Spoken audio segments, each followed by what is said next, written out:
Hi, this is Joseph Arthur. Thanks for checking out Come to Where I'm From. Please support us on Patreon, patreon.com/come to where I'm from. We are an independent podcast, and any contributions you can make are greatly appreciated. We're ready to go now? Yeah, we just go. Yeah. Rogers is gonna put on the headphones. No, I don't like it because I don't like hearing my own voice. It makes me fucking gooped out by hearing my own voice. But you know, all right. Fine. Is this good? Just so disappointed. Headphones are better. You want to get intimate? I like that's that intimate vibe. It's kind of like condom or no condom, but it's in this way it's like reverse. With the thing on, it's like more. It's sexier. I'll take your word for it, but fuck it. I need more. I can't stand to hear my own voice. I need more low end. It's more low end. I know, that's what freaks me out. You can hear that subtle, like, hey, how do I sound? What's up? How do I sound, Joe? Oh, Joe. Now we're close. Voice, see? Joe?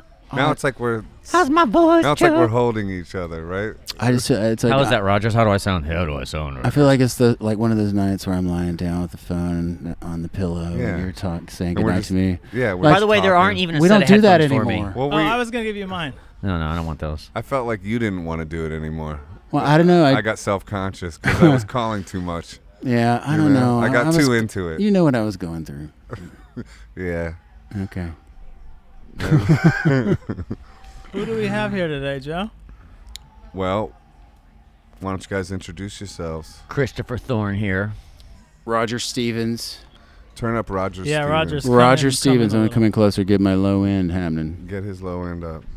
I need all of Can I it. kick back like you? Is that weird Yeah, to of kick course. back like Oh, you? yeah, no, I You need look to all go back, chill, and yeah. I feel like I'm taking Yeah. a poop on the fucking toilet right now. Yeah. Actually, that's when I do my best thinking, so I'm going to stay in that position. So these guys are from the famous band Blind Melon. Perhaps you've heard of them. Or not. One of my top three. Mike bands Mike Oh, thank you. Napolitano had that on his business card. Do you remember? Perhaps you've heard of Yeah, that was his like tagline on his Perhaps business you've heard card. of me? Yeah. Mike Napolitano. Shout out to Mike. Yeah, man. Nappy. So what's going on, fellas? You know, hanging out. Transparent gallery. This is going to be a goofy podcast, by the way. 'Cause Have you done your research, Joe? it's been a lifelong research. I started my research project with Joe in about 2002. Yeah, 2002. That's Right after 9/11. Yeah, that's right. You guys were in a band with Rennie Lopez. Yeah, or so were you. You were. He was. Yeah. Rogers was. Yeah. Rogers was. They didn't invite yeah. me into that band, unfortunately. Tender No. Trio. Yeah. Yeah. I filmed you guys in Shout out in Rennie Chennai Lopez. Oh no in shit. 2000, one of your last shows. Yeah. Well, that was with Roy. Yeah, with Roy Roy. Langton, who I love. Roy I and miss that Rennie. dude. Roy, call me, please. Roy, call us. We want you on the pod. Turn Rogers up a little bit. I love Roy. Yeah. I miss him. What's up with him? I don't know. And what was his famous band? Space Hog. Space Hog, right? Great band. Yeah. And then he married I was a fan. Liv Tyler, Yes. which was like one of his greatest accomplishments. I know. He wrote some great that's songs. no diss. Well, I mean, Come on, I'm just saying. honestly, like- she is pretty awesome. Yeah, exactly. I mean it in an all good way. Yeah, not, sure. I got nothing but good things to say about her. Yeah. And I met her mom, Bebe Yeah. Buell, Yeah. in Nashville. And I don't know how to say that either. Yeah, sorry. I was like, yeah. But we became Instagram friends. Now I like her photos, and she sometimes likes mine. And it's like, that when you become Instagram Yeah. friends. Well, she's It's the first she's step. an interesting the first- person. It's the first step. Yeah. Yeah. She is really interesting. She has a lot of interesting people in her orbit. That's right. Yeah. Yeah, people who draw in interesting people. I like You know. people like that. Yeah, me too. Yeah. Big fan. Yeah. And you got this crazy studio going on out there in Joshua Tree. I do. It's incredible. Greg Dooley posts photos. There was one that he posted, I remember in particular, which was called A Room with a View. Yeah. And it didn't look real. It doesn't I mean, feel real when I'm working there. It's Yeah. When Tell I'm me- there, I'm like, really? This is mine? I get to work there every day? This is crazy. it's What? unbelievable Yeah, because yeah, it's it's the control room and Yeah. it's just windows and then I just look out The into the desert. desert. Yeah, it's amazing. We just finished his record.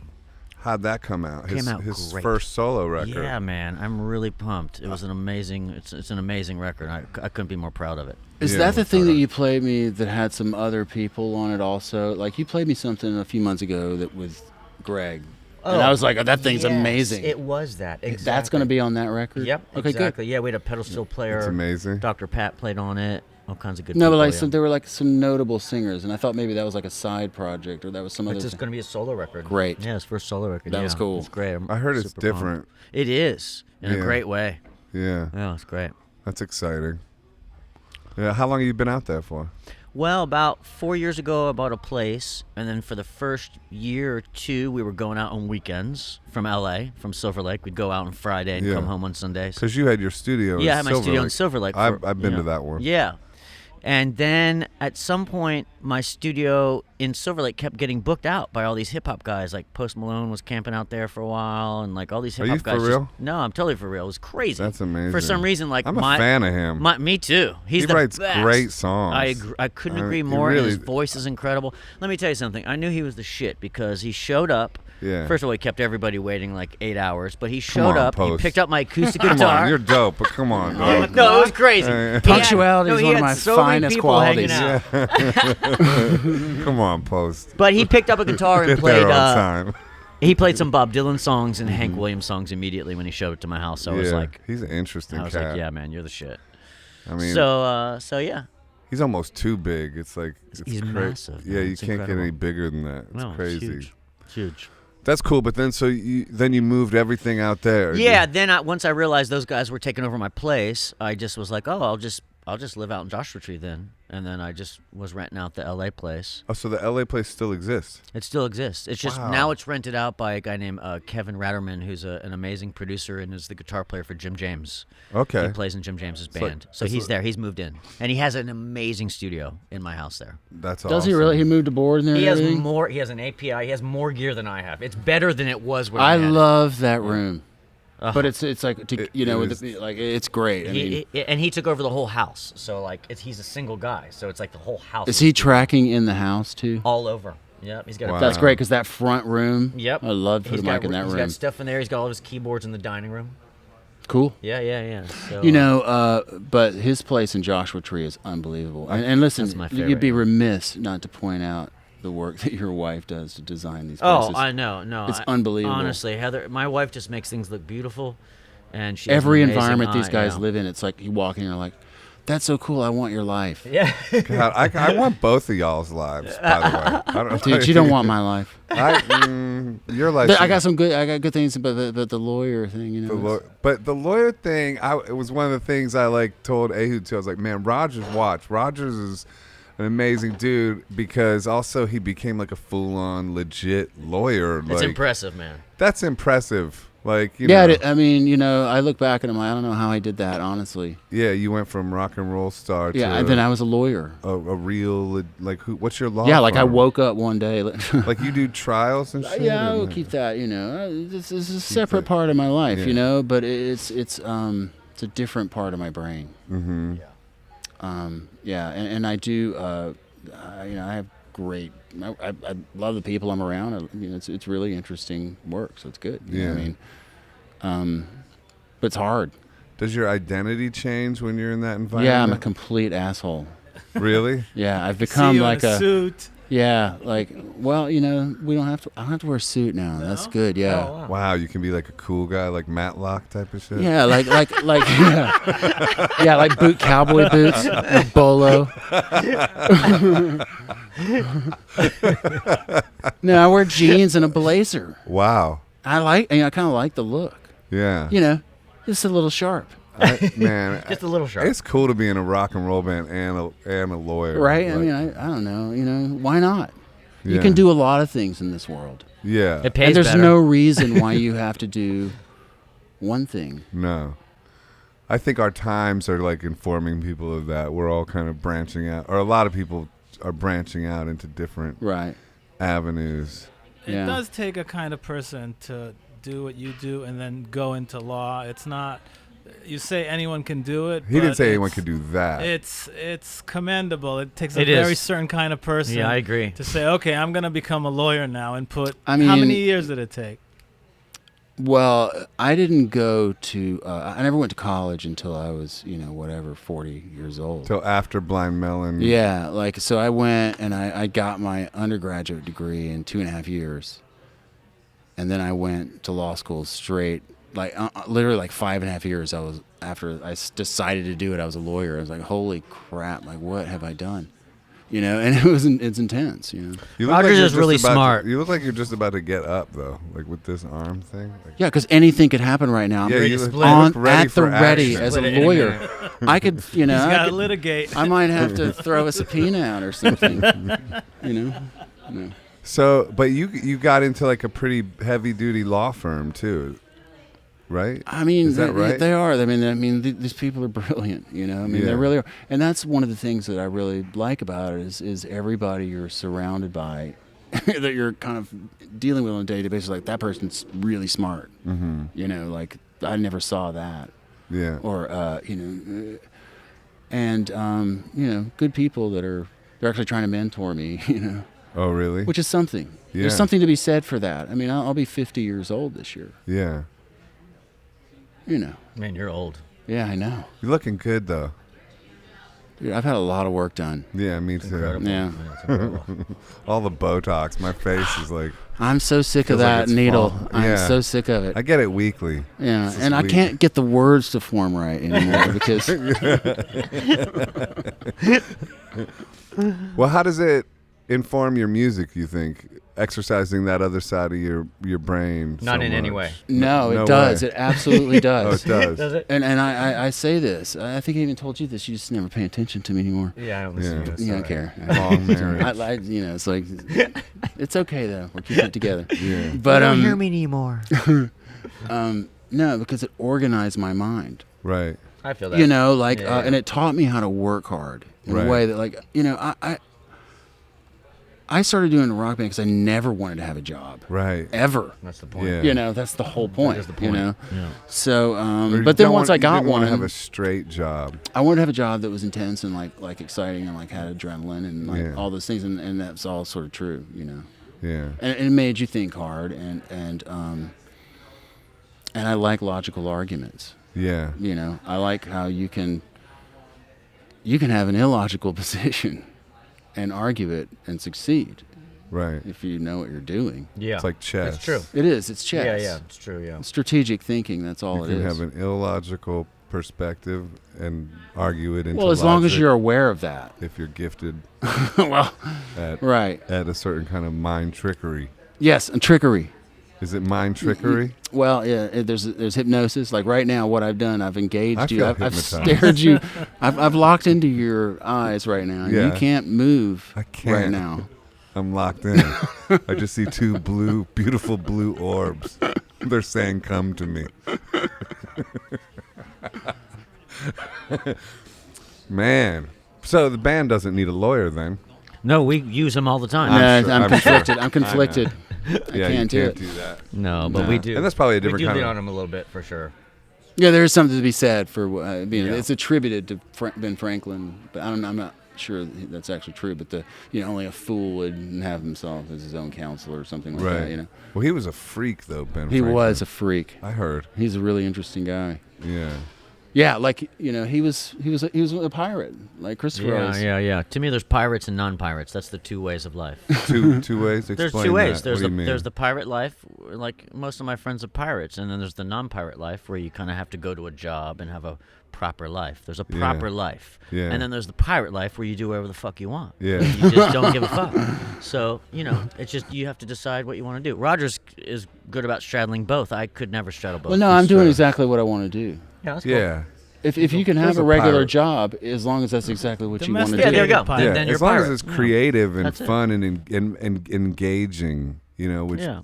being a lawyer to the degree you are, I would think would have all those things. Well, not everybody is an artist, though. You No. know, not everybody necessarily is creative. Yeah.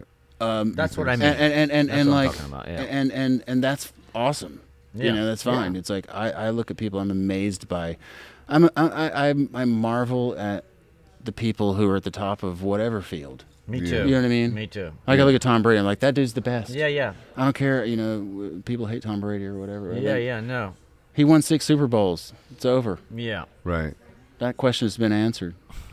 I think everybody's creative. I just think some people's creativity gets stunted and not allowed to come out, and then I agree with that. and then perverts itself into acts of like manipulation and evil. So you think creativity is an inherent human characteristic? I do. That all it has to do is be manifested Yeah, in everyone, because it's and guided. Right.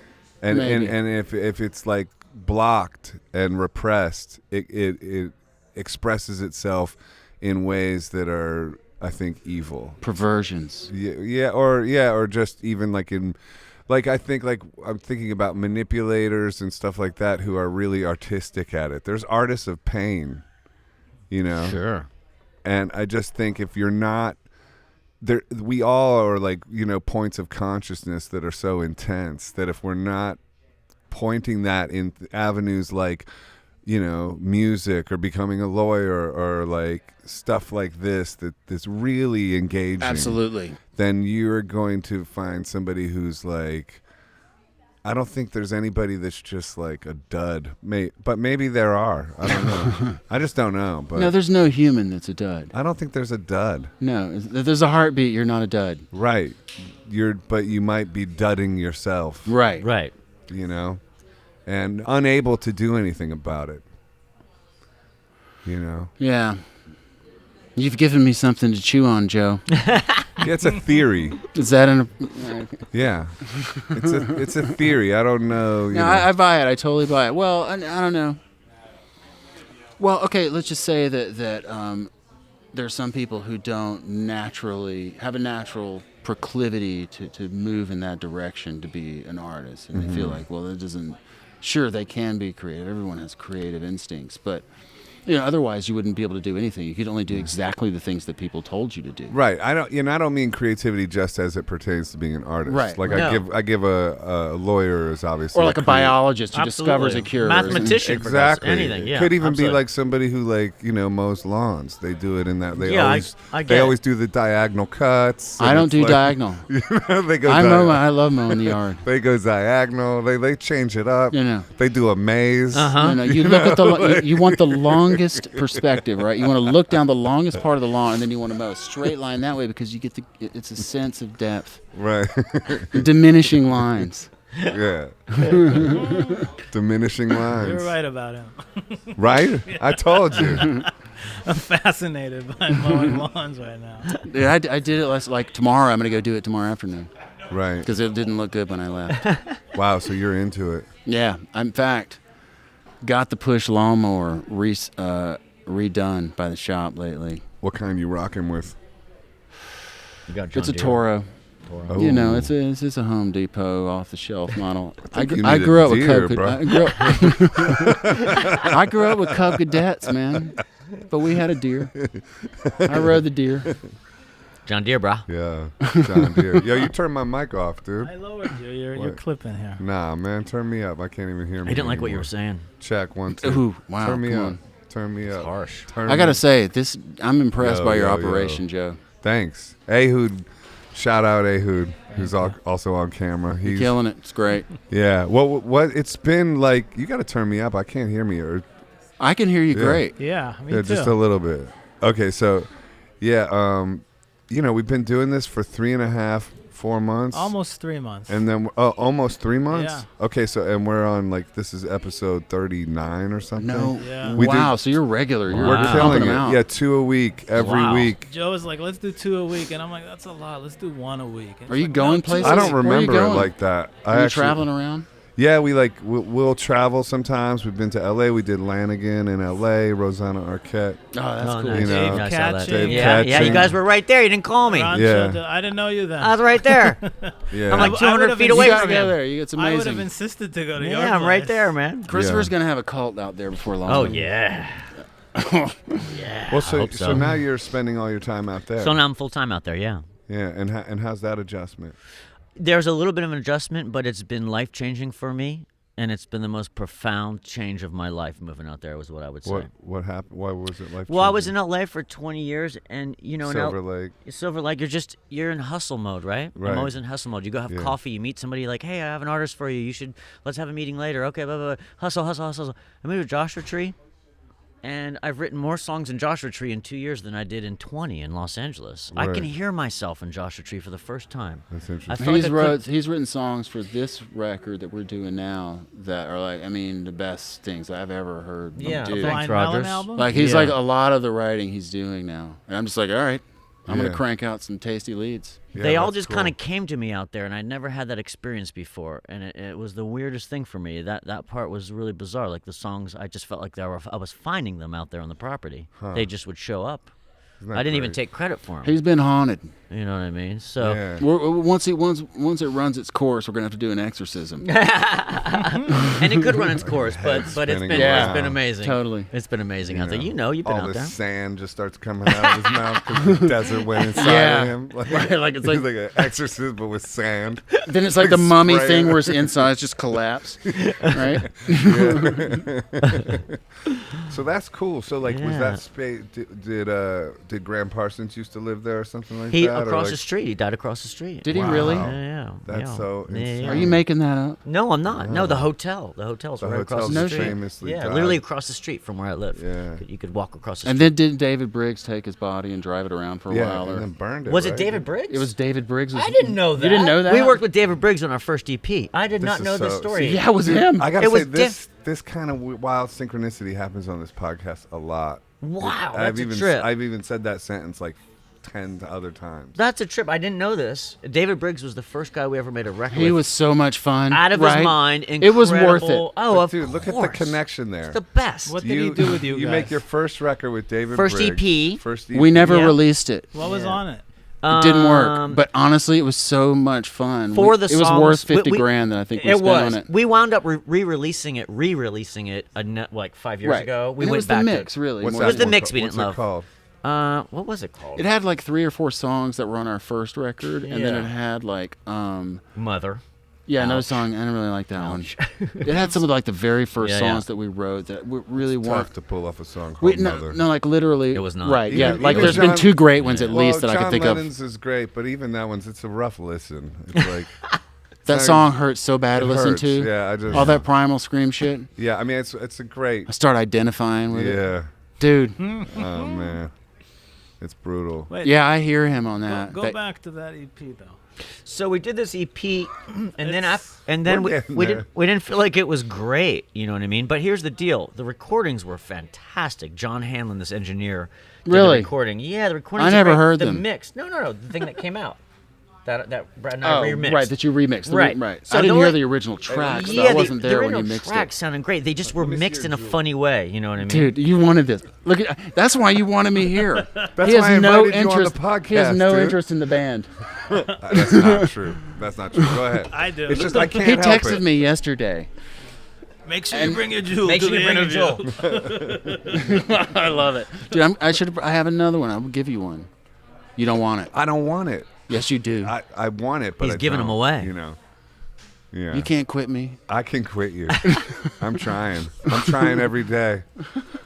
I almost called you daddy, but that would be too much. Too weird. Too weird. Too weird. It's Yeah, definitely so go on with this David Yes, Briggs please. story. Come Oh, I on. forgot. Ehud's losing his mind. So anyway, it was the most incredible experience. First of all, the guy had charisma. It was just incredible, and he's in the tracking God. room with us as a producer. He's in the tracking room. He has his own wedge, and he's doing that as we're playing, and we're Oh, like, really? Conducting. yeah, like That's enthusiasm. making all these crazy motions. And Now that was, I would be into it. Yeah. Like now I'd be like, yeah. I mean, know? it was Right. amazing, but it because I'm freaked us that out. guy now. I'm that crazy now. Yeah, you are. But then, You know, but- no, I wasn't then. I was like, man, this is so not It cool. scared us. It would scare Like the you're like shit out of us. 19, you know. Who's this fucking Yeah, old this dude? guy in our here? room. He's That's old. weird. Like, he might try something on me. This was before you guys were signed? We had just No. gotten signed, and then it was right before we had management. So we do this EP, spend 50 grand, and then the management hears it, and they're How'd like, you get hooked up with that guy? our A&R guy Oh, okay. from Capitol was like, you guys like Neil Young, so like I'm gonna go with David Briggs, and we worked with that was the guy. Amazing. We had an amazing time with him, and in the end, the recordings I were know. great. I did have But a great just the time. mixes weren't great. I was into it, man. Remember, and he was in. We went out and mixed this thing out at Indigo Ranch. You ever been out there? Uh-uh. Oh, it's incredible. John Barrymore's like old Yeah. like ranch In from Malibu. the 20s. It's in a canyon. It's the most killer studio ever. They had the original 2-track mixes of Dark Side of the Moon. That's right. Holy shit. Yeah, And we put that on one night, Yeah. and like, I mean, I hadn't really smoked a lot of pot or anything in my life that time, but we did that time, and I went around the bend, around the moon. Well, and then they put that record on, and it was like, oh my god! They put up the original tapes. It sounded unbelievable. It was an amazing night. Dark. Yeah. The old Neve, stuff. Wow. It was stunning. That's Well, what we amazing. didn't realize is that he was sprinkling a little cocaine in the marijuana. Right. And we were all. And the record is that's even called- more exciting. Yeah, like we that. didn't know primo. it. Yeah. We That's didn't what they know call that. it? That's what they call that, a primo. I was like, why am I having panic attacks? I don't know why I'm having panic attacks. I've never had a panic attack before. Why do I feel so awful? Because you're freebasing. Yeah, basically we were free basic. We didn't know it, but Well, then that progressed though, just straight up, And you think about that console, how beautiful it was. Just carving it out right there on the board. they were old school. They You were might old bump school. a fader when you're coming up with that. That's the way the magic happens, Joe. Yeah, that's that old rock and roll. You know how to magic. do it. I do. Yeah, You do know how to do it. I do know how to do it. Yeah. You know how to make that You know how rock to and do roll it. magic. I've made some of that rock and roll magic. You have. Yeah. You know what I loved, I don't know. You didn't even talk to me. You're too cool to talk to me back then. Is the That band is that not you true. had with Rennie and Pat? Oh, Holding the Void. I loved it. Thank you guys you. played on like Conan O'Brien one night. Yeah, we. Did we Holding the Void did? Yes. Rennie played. I know Rennie did TV with me. Oh, and Pat, but we did one of my songs. That's right. Oh, I don't know. It was confusing around Yeah. that time. One album. But the Holding the Void record was killer. I Yeah, that loved was it. killer. I think we should do. Do you have that? Holding the Void too? That would be great. Yeah. Yeah, we should re-release it or something like that too. Do you? Will you send it to me? I will. I'll find it. and Because send I don't to have you. it. I don't know where I it have is. a copy. Yeah. I'll get it to you. I wonder if that's even on Spotify or anything. It should be. But I got I got my own label now. We're like, thank you, sir. Mango. Yeah, That's a specialty flavor that you only get mail order as a preferred customer. Is that right? Yeah. Nuh-uh. Yeah, oh, it is. yeah, because they It can't let the absolutely kids is. have It this. absolutely is have an account. Oh wow. Yeah. Yeah.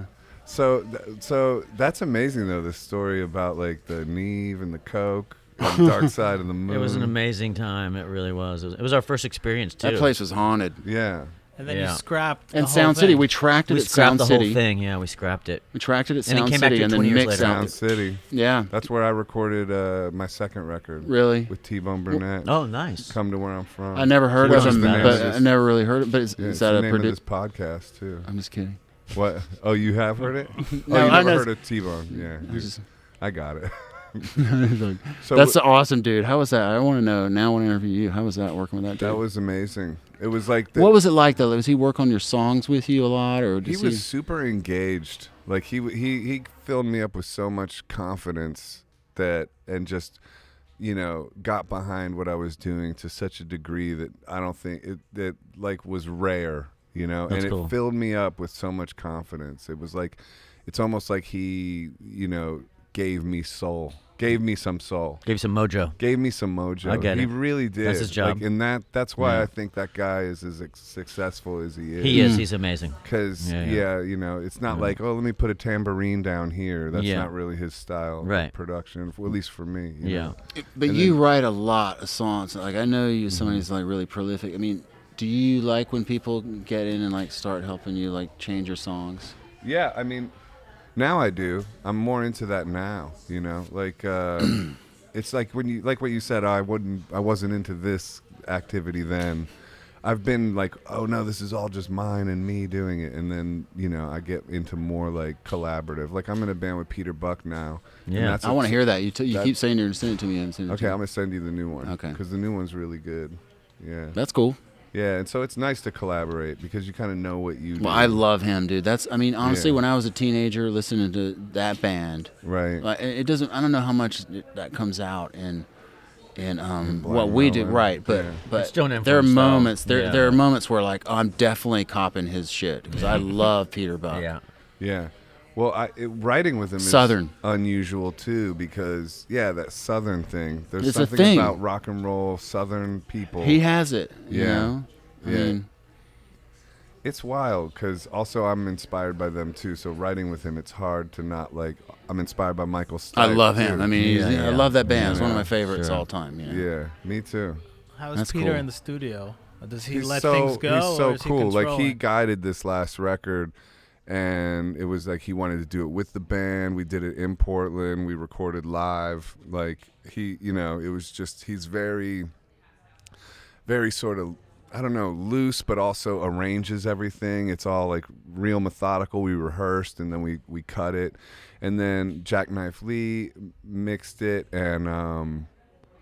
and when there's like recently, there's a couple things I wanted to change. Like, oh, there's this one lyric, I could add this lyric instead. Do you do all the singing? Yeah. Okay. And write the top line stuff and everything like that. And then there was one other idea I had, and then he just wrote back and he goes, man, in all my years of doing this, messing around with something after it's done has never made it better. It's just made it different, and sometimes it makes it worse. And I was like, you know what? Okay, cool. I don't need to do anything else. Fuck it. Yeah. And I know. I can different. think of a couple examples. Yeah, no, of that. there's just a moment where you're like, well, yeah, that's different, but what does that mean? It doesn't mean anything at a certain point. It's just hard to different. let go, Yeah. and so you like kind of invent something to Sure. do. It's all Yeah. also though you can use that as leverage, because at some point, if you were right, if the song, like for example, if you thought, oh, this should be a hit song if we do Right. it this way, and then somebody talks you out of it, you can always blame that person Right. for the Forever. rest of Forever. Yeah. And I that's think kinda cool. You blaming can use someone that. is more valuable than actual success. Yeah, absolutely, because you have leverage that you can. That was great. So Sound City, and then when did you guys make your first record? Was that where did you do the first record? That's Seattle. We went up to Seattle after the EP didn't come out. We kind of like retreated a little bit, wrote some more songs, and then made the record in Seattle at Linden Bridge with Rick Prosher. Rick Prosher produced it? Yeah. Uh-huh. Who else did he work with? A little band called Pearl Jam. Oh, okay. A little band called Alice in Chains. Yeah. Temple the Dog. He did Temple that the record. Dog. He did all those. Yeah. He had a room, yeah. a great room up there. Yeah. And he had a great run in the '90s. I mean, Rick was incredible. And then Beyond, Yeah. like And he did a then bunch of stuff. Beyond. Like I didn't He did even Three know. Doors Down afterward. Nickelback. Honestly, he had an it's a amazing. He's hit gone now. after Rick's hit. gone now, but he was I loved him. amazing. He was yeah, a we cool all dude. loved Rick a lot. Yeah, he was amazing. Well, tell me about that experience working with him in I would say Seattle. he was not there often, but when he was there, it counted. And more importantly, I felt like he helped us communicate between us. I felt like as a producer, he did that job, but he wasn't around. But I think he did it exactly how he needed to. He was a very my point. intuitive dude, That's my and point. like I think he looked at us and saw like we had a certain acumen in terms of like self-sufficiency, is getting ourselves stayed out of the way. organized and getting the song happening, because we Yep. were kind of tracking live, And I think he saw that, and he kind of made sure we got good sounds. Yeah. Our headphones are good. He stepped away, go play tennis. Yeah, he would go Sometimes play I would tennis. Step out with him He'd and go play tennis. He'd go play tennis. And played the man, tennis the as man was well. an aristocrat. Yeah, but I mean, and So but you guys bonded. yeah, we all did. Everybody did. We all loved- did, man. He had a connection with every one of us He because had- that was his gift right there. is to Those dudes connect, threw the most world-class epic parties up there. It was insane. I mean, because you honestly. gotta understand, he was hot at that time. Oh. Because that's when Pearl Hot as Jam, in, like good-looking dude or just hot producer? both. Both. Hot dude and Both. hot producer. He and his brother. Yeah, he had a brother, and they were They the lords of Seattle all through the Really? '90s. They were the It was like lords less of than Seattle. zero, but with nice Yes. people. It really was. And but yeah, man, he just had it going on. He had a bunch of big hit records right at that time. He knew everybody. Everybody who came in town wanted to come and hang. So it was like a big party. We would go and Big work, party every night. and then we would go and like go out all night. I mean, we there was crazy times up there. We had crazy times up there, I would say. Yeah. Yeah, I would say We went some for of it. some of the craziest Yeah. times were up there. How long did y'all spend recording that record? We did 6 weeks. Then we did the 120 Minutes tour for I think another 6 weeks, and then we came back to the studio. So we cut about half the record, and then we went on tour, 120 Minutes tour, and then we came back and did another I think 6 weeks and finished up the record. Mm-hmm. Yeah. So what were you Was singing it? on tour? You already had all the songs? Yeah, we already had all the songs, so we were still playing them. But it just so happens like that 120 Minutes tour came up, so we took advantage What's of it. 120 Minutes tour? It was MTV? Yeah, it was PIL, Big Old Dynamite, Live, and Blind Melon. Wow. It was 120 Minutes tour. Yeah, it was great. How did you guys get on that bill before your first record? You know what? Good question. Missy Worth. There was a girl Yeah, named it's a Missy favor. Worth who's a friend, who's still a friend. She liked the band, right? And she loved the band, and she was friends with like our management or something. And she's the one who got us on that tour, and It was great for us, knowing who we were. Right. But that's why you saw the Dear Old Dad video. Yeah, We rushed the Dear that Old thing Dad blew video my mind. because we were going out on that tour.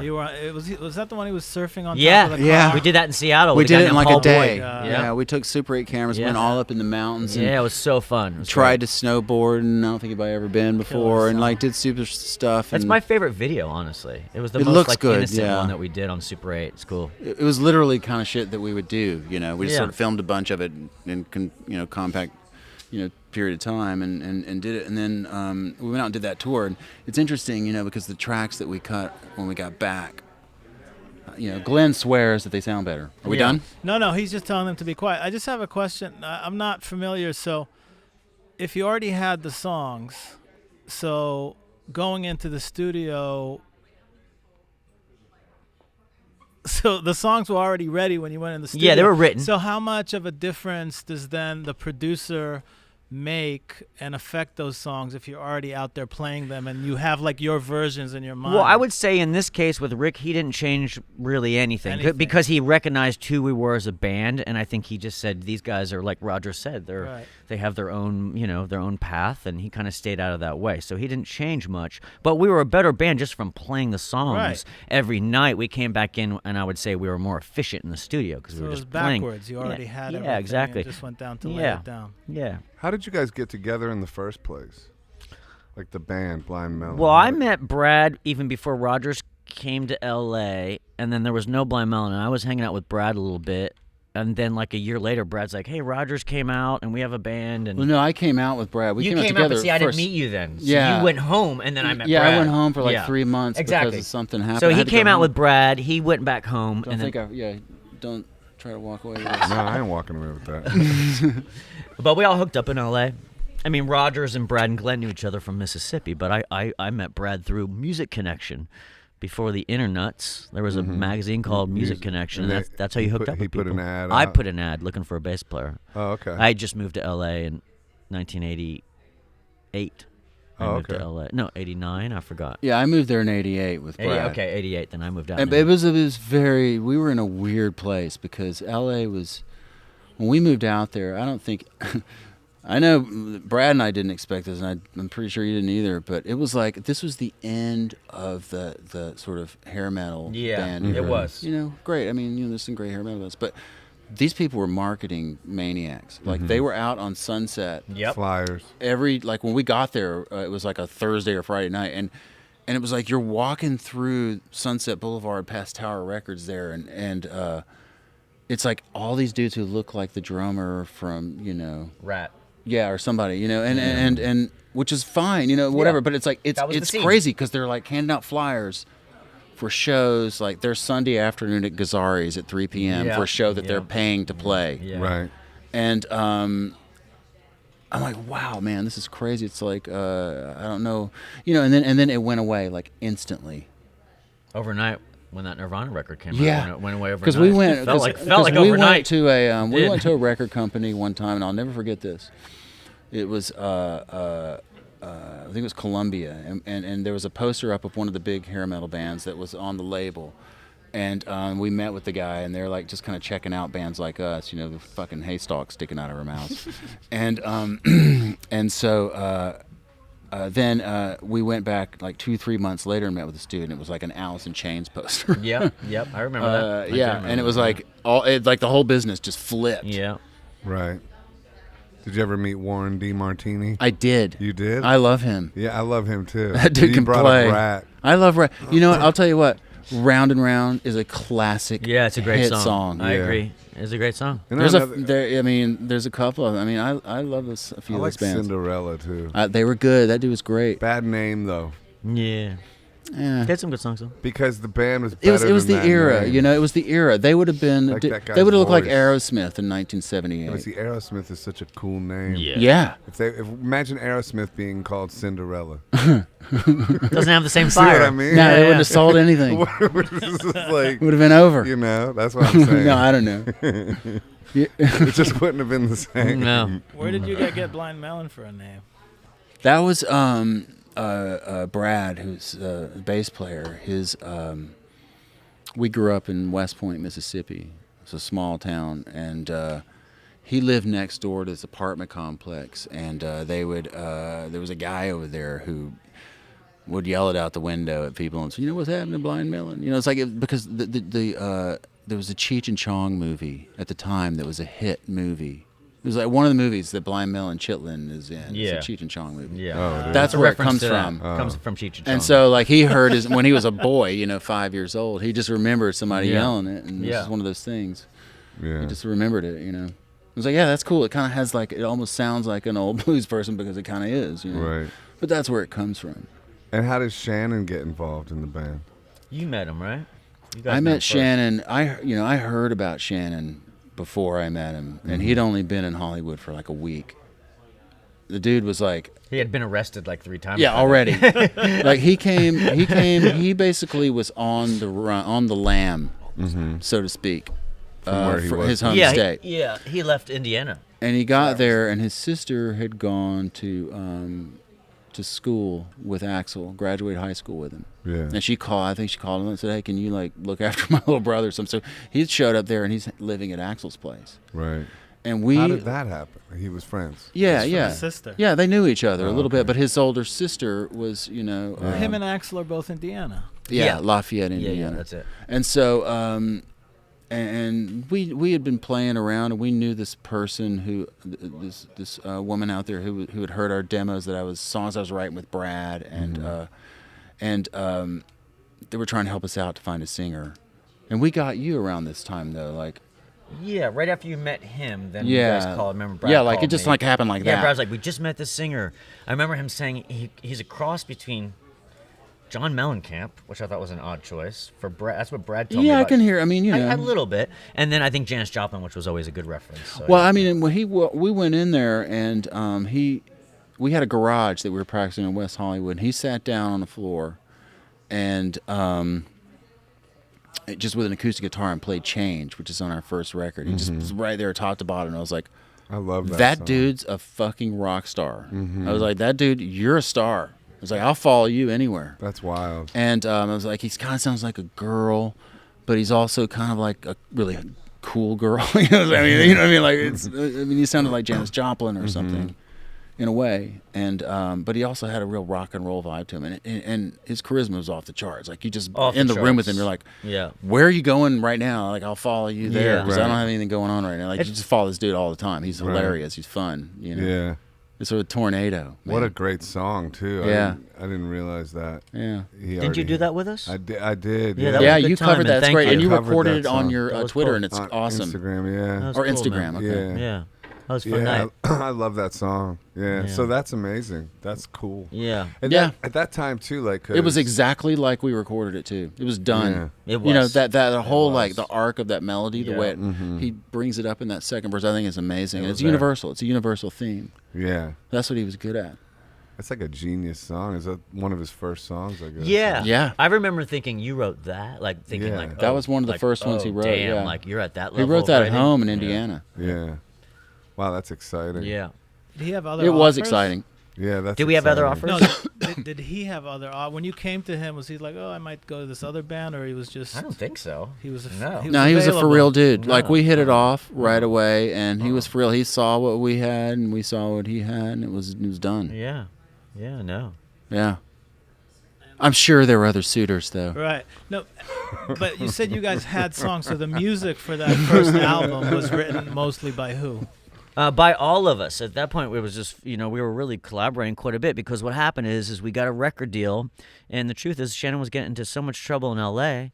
that we said we got to get him out of L.A. So the band moved from L.A. to North Carolina. We rented a house we wanted to go to Chapel Hill, but we couldn't get a house there, so we went to Durham. Got a house, and for a couple months or so, we all lived together and wrote songs. So that's where all the songs came out of. From I think we wrote Sleepy House, or Rogers wrote Sleepy House. I think is that where that came from? Those sessions? Yeah, because Yeah. Sleepy House is about the house that we were living in Durham. So we wrote that song there, and a couple of the really good ones came out of that session there in Durham. And it was a great time. Like, we got a record deal, but we didn't really know how to play and write. I mean, we really didn't. I think we had a superstar in the band, and there was potential there. but we weren't. We made some stuff up. We made some shit up. We were like, yeah, we got lots of songs. We Yeah, had no we'll let you songs. hear those after we Yeah, get the you know. fucking After we money. get the money. Yeah, you know what? I mean, That's honestly, exactly we what we scammed did. our way to a deal, and I think it had to do with, Shannon had this incredible charisma, and we were delivering change was on our demo, and we're delivering some great songs, and Tones of Home, I think, was maybe on Tones the of first. Home was on that, Yeah. yeah. And there was another song that they really Was liked it that we didn't. the same Yeah, version exactly. of Tones of Home back then? I think a pretty similar version, right? Tones of Home didn't change that much, did it, when we wrote it? It feels Well, like the same. when Glenn got in the band, That changed a bit, for sure. it changed Yeah, everything. yeah, That's true. when the band got good. That's you when we know? became Blind Melon, honestly. I mean, or with good, Glenn. like Yeah, Glenn was so much better than the rest of us Yeah. at that time that That's it was true. like, That's true. he pulled it all together. And then the first record, that's the one that had No Rain on it, right? Like- Yep. Sorry, I'm just getting rid of that Yeah. bug. Yep. And so so the record comes out, and then you guys just tour it. What's The record story comes there? out and it's a total flop, and we're like, we Well, thought we were it going to wasn't- be wasn't a superstars. It total wasn't a flop. flop, but you know what? I in my mind thought we're going to explode. You're like waiting on the money truck I'm to back like, up. man, give me a month. You know what I mean? Just dump And it we're in gonna- here. Yeah, but it didn't happen. It didn't happen for a Why? year. You just thought that the record was so good? Or No, you I had- just thought We were because confident in it. we were yeah. confident, but we were told we were the next big thing, and we were 20, so you don't know any better, so you believe Right. everyone who's telling you you're the next big thing. Yeah, we Yeah. definitely got all that. Shannon's in the Don't Cry video. We were teed up. Before you guys were Right. big. Yeah, so that's he's insane. in the Don't Cry video. Right. We have a new record out. It's laid out in a perfect way to be the next big thing. Yeah. But it comes out and it's like Because it wasn't what people thought it was going to be. I mean, And it's also- like we made a much more organic record than I think. People thought it was going to be Guns N' Roses Light 2 or something. yeah, right. There was nothing like it at the time. Yeah. Yeah. So it didn't really hit until No Rain. No Rain was our third single on that record. So we No, it was the fourth. fourth single, you're right. Really? Well, in theory, it's like Dear Old Dad, I Wonder, Tones of Home, No Rain, then we went back to Tones of Home. And then we Yeah, why didn't we do that? We should have gone straight to Change. That was lame. That was lame. I don't know. It was too long, and Yeah, that's I why know. the record It was didn't the do what it MTV could have. era. Unless you had that hit music video, nobody knew who you were. Exactly. And when we made that video for And No when Rain, you it had changed one, everything. nobody knew who you were. Well, but look at you guys. Yeah, that's what I'm You saying. made that video. No one knew who we were. They knew who the B girl was. Whose artistic decision was that video? Well, Sam Bayer is the Yeah, director. I mean, it's great. I mean, what are you gonna say? You're gonna complain about that? I mean, but it was like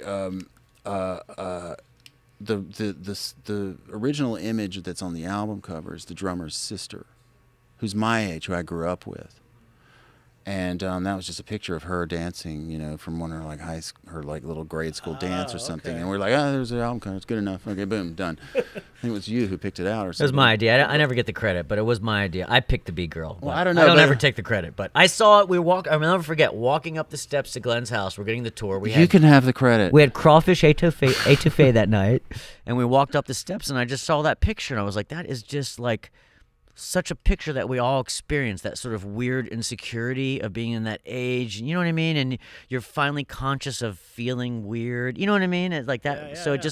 it was just such an awkward thing that I felt like everyone could relate to. So I was like, that would make a good cover. And then I didn't think about Yeah. it. And then it came up, and at some point we used it. Yeah. Well, I think it was like at that point, we're like, I think that's pretty much the only thing that we told Sam was to use that Yeah, image. yeah. And he did. he made up the whole thing. He made up the whole thing. We literally got off the bus on tour. We pulled in at 9 in the morning in the Simi Valley. We were touring down the West Coast, and we get off the bus, and you walk out, and it looked just like the video. I mean, It was all B girls. people were all tons there. of B girls around. Yeah, And, all different yeah. colors of B girls. We're like, wow, this is great. There were wild horses out there. It was stunning. It was amazing And within 2 hours, Shannon was completely naked on LSD. on LSD. It was a beautiful day, though. It was. It's got that vibe in the video, though. We were there not long, LSD They did the vibe, rest like- of it without us even being around. Yeah. All the stuff of her running around in the city and stuff. That's all. He did that the That's day a different before. day. Yeah, he did the day before. So yeah. when that video lands and it becomes like, okay, after a year, you guys must have been having some doubts and fears. Yeah, we were getting ready to about- make another record. Yeah. Yeah. We were over touring. We were over we it. did 6 times around the States in a van. Yeah. All of us. Yeah. We were dead. We thought we were done and going to make another record. Yeah. And then No Rain And then happened. that happened. And then, so what was it like having that cultural impact? What does that feel like? Surreal for starters. It's a weird moment for sure. You know, Buzzbin was so powerful. You know, Buzzbin was the MTV thing, and it basically just meant we're going to play the shit out of this video nonstop. And if you got that, it changed your life overnight, and it changed our life overnight.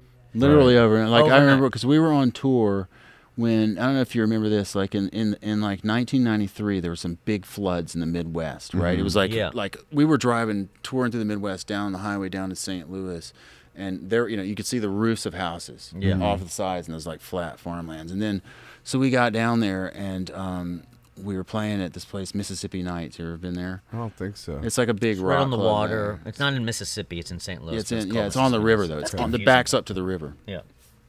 But so I woke up at like 2 in the afternoon, as you do. Yeah. And I look out my hotel window because we're right across the street from the club, and there's a line that's going down the street and around the block. And I'm like, oh, it must be like Bill Clinton or something. I thought there was a parade. I thought it was I was Bill like, Clinton. is there a parade? I just guessed the president that's so was sweet. here. There must be a parade. And that was for the show that night. Yeah, and no, it happened like that. First like time. the Just show like that. that was 2 nights before wasn't like that. There you go. That's exactly what it was. Wow. Yeah, overnight. I mean, And we had already booked a club tour. So for Right. the rest of that club tour, Just rammed. it was crazy because we were just, honoring our obligations. Really, we should have stepped up and gone to a bigger venue, but we just went and did this club How tour. It was exciting! mayhem. How exciting was that? It was crazy. It was mayhem. It got real different right away, for sure. Got crazy. What was good about it?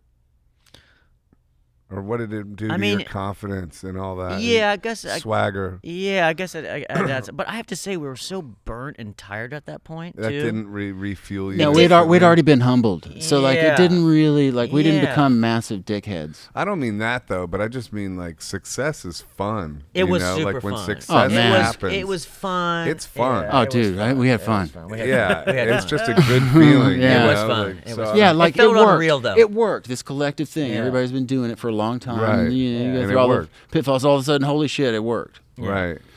Yeah. But by then we were burnt. But But I that felt, must have done something. And I think people were. It did. It did give me a little extra fire. Had for to sure, give yeah. you a little extra pep in your step. It definitely did. It Like, definitely did. I'm not lying. It did. Come on. But let me tell you I'll something. never forget though. when he pulled up in his Ferrari. Yeah, exactly. That pink No, but Ferrari and here's shit. the thing that I will say about the experience, though, is in it, everything was happening so fast. One day, like, oh, you're opening up for Neil Young. Oh my God, that's incredible. And then like 3 days later, oh, now you're gonna open up for the Stones. Like, what? Crazy. Oh, now you're on the cover of Rolling Stone. Like, just thing after thing after thing. So I feel like in the moment, I didn't really recognize it all until it was over. And then it happened so fast. And then Shannon dies in 95. And then I'm like, hold it. What just happened? Right. If I felt like that. When Shannon died in 95, I went, what just happened? Yeah, we really? were still All on that happened? high. You know what I mean? Right. Like, it happened so You're fast, still you don't. adjusting to the high of it. You're adjusting to it. Cause I mean, things we are were. happening It was. so fast. We were doing well, but it's at that point. I mean, we like you said, we were so tired that we weren't really engaged, and also we were too tired to really take control of what was happening to us. Yeah.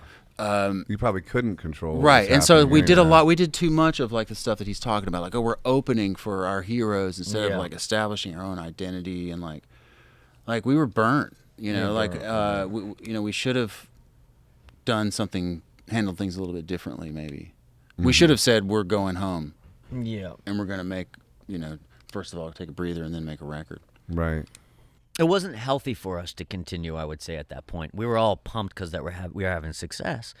But at that point, we're super burnt, and people are, going off the rails a little bit. I see, because that burnout energy that can like lead to like doing shit like blow and stuff That's exactly like that. it. I'm tired. Yeah. Give me something. And then you have know what I mean? access. Yeah. You know what I mean? And then you have, And then you have money coming in. Even if you don't have Yeah. it then, you're going to get money. Right.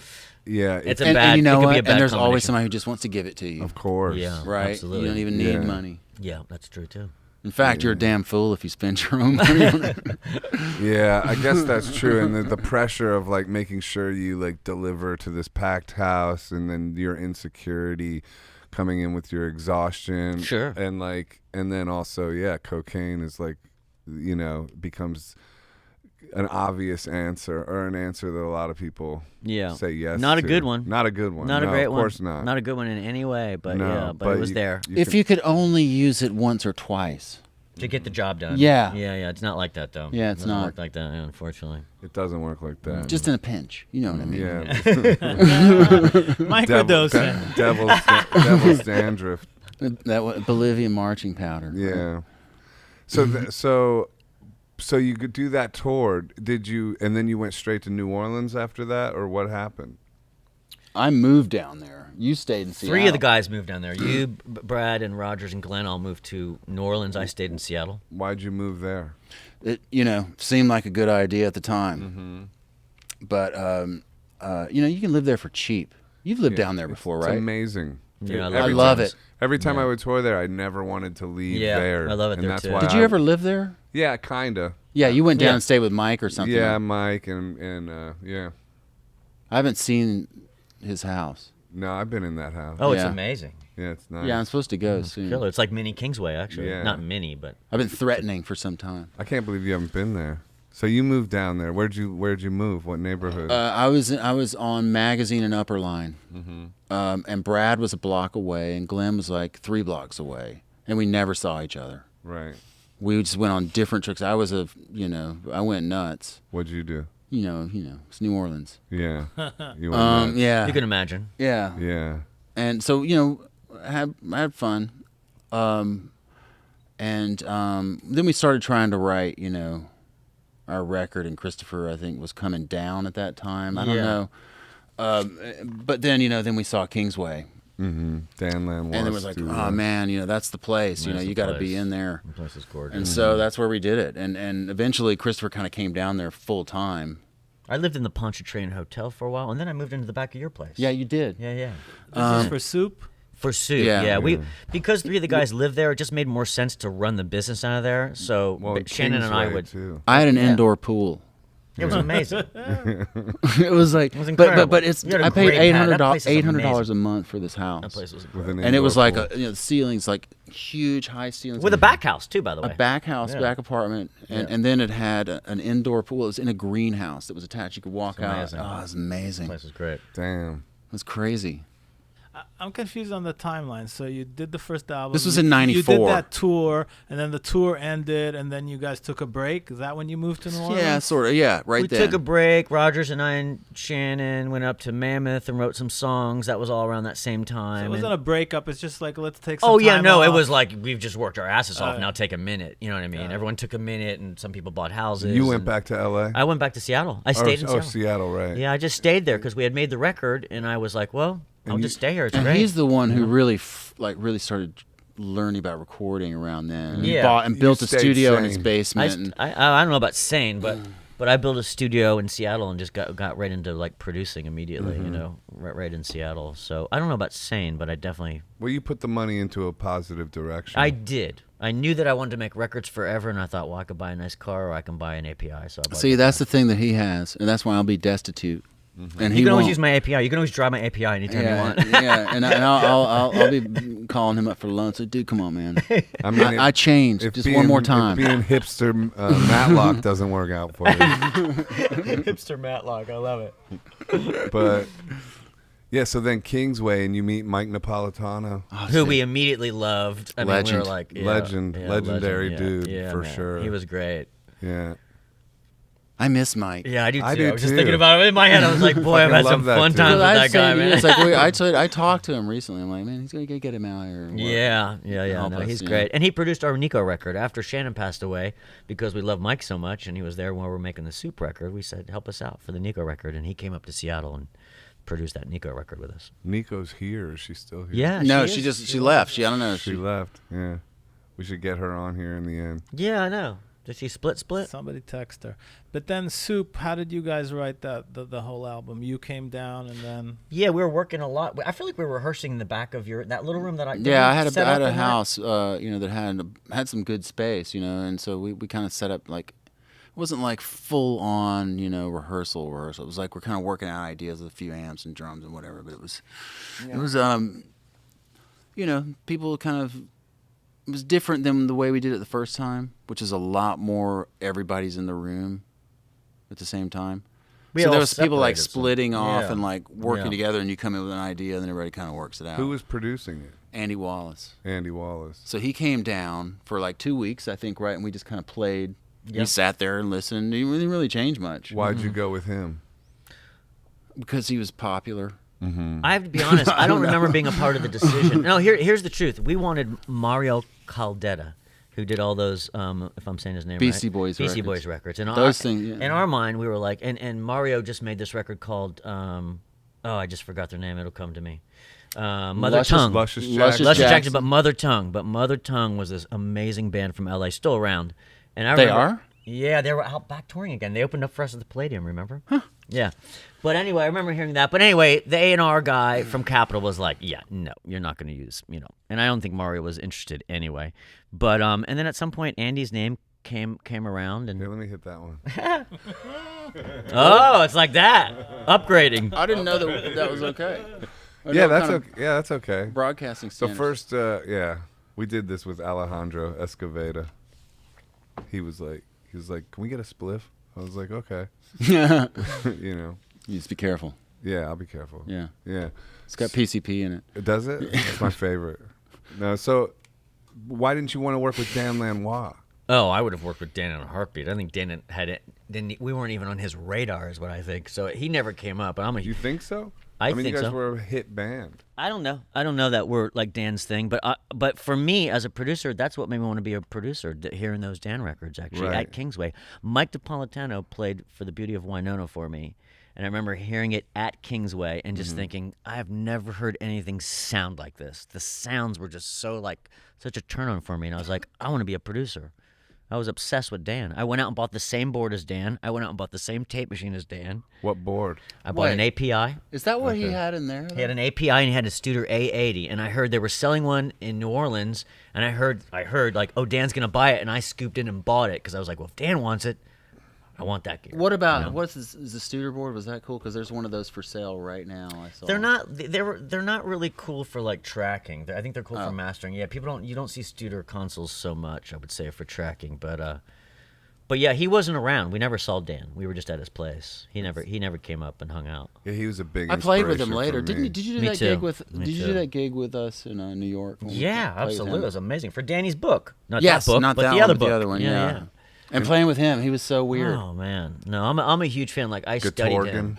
Yeah, Like the man. way he was playing. Mike turned me onto that. Mike Nappy turned me Nappy onto the had one. Gatorgan. Yeah, I had one. He had one in, Target, in our studio down on Yeah. Crosby Street. Remember that? Yeah, Did you- that has that Ebo or that Yeah. sort of Joshua Tree Right. era. Yeah, Well, it is man. that It's Joshua the Tree. Joshua Yeah, Tree. it Yeah, is. There- That's that thing high with an sound, Ebo on it. The high, like arcing. It's amazing. Thing over Yeah. top of it. Yeah, that's Beautiful. cool. It's it's a tone that I don't know how else you get it.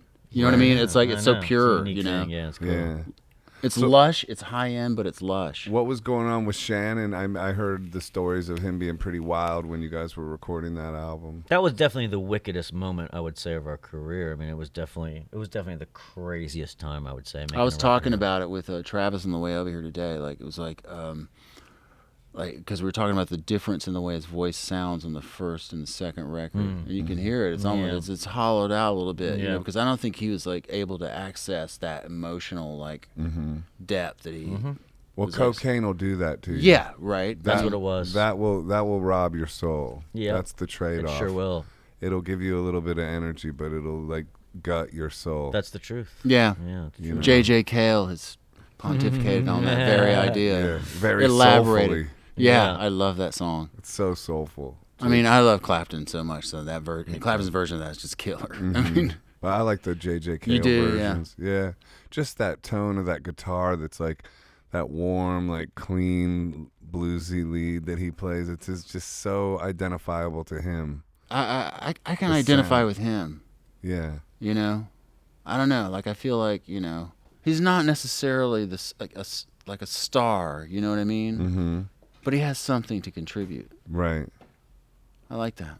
Yeah, that's kind of like you. Yeah. But I think you're a star. No, I'm not, dude. What makes a star? You know, I mean, like Shannon was a star. Yeah. I mean, I knew it like the second I saw him. I mean, he was just, he was a good-looking dude. You know, he just kind of had his glowing like energy about him, and he kind of was, and he was, he had talent, Yeah. prodigious amount of talent that was obvious Yeah. instantly. So, to me, that's a star. Yeah. And then also the And everybody knew who he was. Like I heard about him before I met him in Hollywood. That's hard to do. right. You know what I mean? Yeah. What was your first meeting like? Well, that was that day. He played Change. He sat down and played it, and we hung out in the garage. And then we went out and got really drunk, and he didn't have anywhere to go. And I was living down in like Culver City, right across from the big studio there. I think it's MGM or something is down there. But and so I was sleeping on the couch in Brad's apartment. And there were two couches in it set up in an L shape, so he was going to sleep on the other one. And we were just, I mean, you know, I'm 18, 19, just like really drunk and, you know, in a foreign land. And he said something that was really, I thought was really stupid, you know, and I laughed at him. And like that, he was in my face, like off the couch, in my face, veins bulging out, screaming like a bulldog. I had no idea. And it was only later that I saw that. What did he say? He was like, I'm going to fucking, you know, kick your fucking ass. And if you don't laugh at me, you know. Yeah. That anger. And I was like, holy shit, wow, this dude's for reals. And like, I didn't know at the time that he was like a 3rd degree black belt and an all-American wrestler and just liked getting hit in the head. We're talking about Shannon, aren't yeah. we? Yeah. Yeah, Sure. like, I mean, he was just one of those dudes. He could drop a guy with like a roundhouse kick. I mean, crazy. he delivered some of the most epic beatdowns I've ever seen of dudes bigger than him, and he didn't start them, you know. I could mouth off to anybody because I always felt like I had security around me at all Yeah. times. I didn't know that. That he Shannon, was take care of not- this he guy was for me. Fearless. He was fearless. He would take down a guy that was twice his size, always. It was He enjoyed unbelievable. punching cops. He loved it. Like, he got arrested. I mean, I watched him personally get arrested at least 4 or 5 times. Oh, yeah. For punching cops when the situation easily could have been avoided. Always. It could have been avoided. Yeah. So, Yeah, you yeah. know, I mean, he was like hanging out with a fucking tornado like that, you know, and I didn't know this at the time, and he didn't hit me that night for whatever reason. That's one of the only times I ever saw him not take the swing. He never hit us, but He never hit anybody in the but band. it's a miracle he didn't. He was one of those dudes who had heavy hands, and you know what boxing is. It's like, you know how it's like when you get hit by somebody, there's just little dudes who can just knock you out. Oh, hell yeah. He was one of He was those that guy. dudes. People don't realize that. Yeah, the size thing is Yeah. like... Oh, dude, I it's saw not him. as big of an advantage as... Yeah. It doesn't have to be. Yeah. He would yeah. have been an MMA fighter Right. if he were alive today. Yeah. You know what I mean? Like if he were coming along, like he probably would have just been that one of those guys too who could just happen to sing. Yeah. I mean, because he was really good at it. Well, he was interested. I mean, if he became a black belt, then that means he was dedicated. He was to it. pressured, He was. you know. It was a lot of pressure, you know, like to excel. But you know, he was. What do you mean? But he didn't live. The most of the time, he was a freaking libertine. What do you mean pressure to? You know, he liked to excel as a kid. He had ability, and you know, I don't know. You know, he didn't have an easy road, but who does? But so He didn't have any zero. easy road. Oh, Coming along. an easy road. He didn't have an easy road. Yeah. He had it harder than some, I would say. Yeah. I don't want to disparage people. You know what I mean? I don't It's feel like you are at all. This feels like you're celebrating him. yeah. Well, anyway, I'm not talking about. You know, Yeah, just like this with is- his circumstances or whatever. Didn't agree with him at times. So he came along and he had some significant, you know, run-ins with authority Right. from a very young age. Significant. By the time we even met him, Mm-hmm. Right. you know, Like what? like He you had a can't go rap back sheet. to like we Yeah. couldn't go play in Indiana Yeah, for he had like a rap 2 sheet. years until Yeah. the lawyers sorted it out. Yeah. Like, you know, I mean, this dude, he could have been, his life could have gone in an entirely different direction. Sounds like he could have been in jail way Yeah. before the band. Yeah, he would have been even that guy. started. He'd have been that guy, you Yeah. know. People ask me, like, was he, like, did he feel like a rock star, like, before the success? And I'm like, yeah. He was exactly the He same. was exactly the same. He was a rock star when he was working construction in Indiana. I mean, he was just that way. He didn't change with success. You know what I mean? He was always that But he had insane guy. access. He got a little tired of it at a certain point, but you know, he did love people, you know, and he Yeah. loved to be around people, and he would talk to anybody. He's much more comfortable talking to, like, you know, a person, like a genuine like fan of him who would come up and like talk to him about what the music, man. He was really paranoid about journalists, and he was abusive to journalists. I mean, to the point that, like, I mean, they hated us. Right. Like, I mean, He just wouldn't made take enemies. shit. He wouldn't take shit, though, you know. I really appreciate that now because everyone's so, like, they just deal with everything now. And he was like, he didn't put up with any shit. He would never You ask him submit a to stupid authority, question, he's going to tell He you it's a couldn't do stupid it. question, How did he deal with the record labels then? He fucked with them. Yeah, He didn't help us. I mean, The night he wouldn't play that game, He didn't. The night we were getting our gold and platinum records, I remember he made a speech and just destroyed the new president, which was Gary Gersh. Gary Gersh was the new president of Capitol, and it's just basically Shane was like, yeah, you're the new president, but you had nothing to do with our success. It was Hale Milgram who was there before you. And we were like, no, this is not good. Shannon was a sabotager. And it's amazing we had any success at all. Anytime we got close, we would always take a few steps back, We had so many advantages, and it's amazing we had any success because he would sabotage all the time. We'd have these amazing opportunities.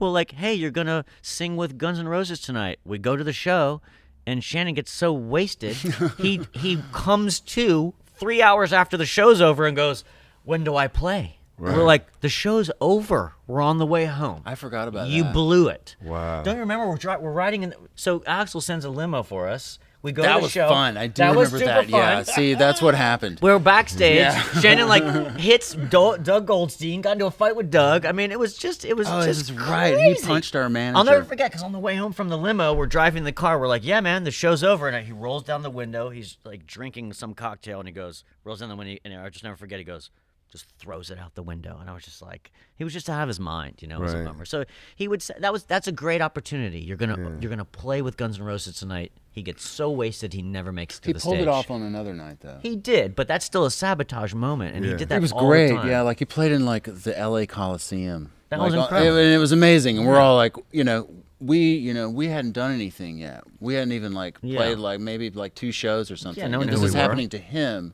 Yeah. At the very beginning of when we get together. So I remember sitting in on the third row at the Coliseum of my favorite band in the world. And it's there's our singer. When I was 17, 18 years old, and he's up there, and I'm like, I know that dude. Yeah. It was exciting for us, That must have been fun as hell. It really was. It was fun. Wow.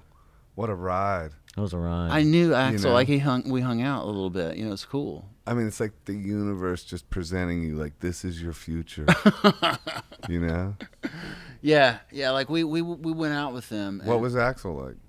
Awesome. He was great to us. I would love to see him. I haven't seen him in years, but He was always super cool, and he gave us some of the great advice.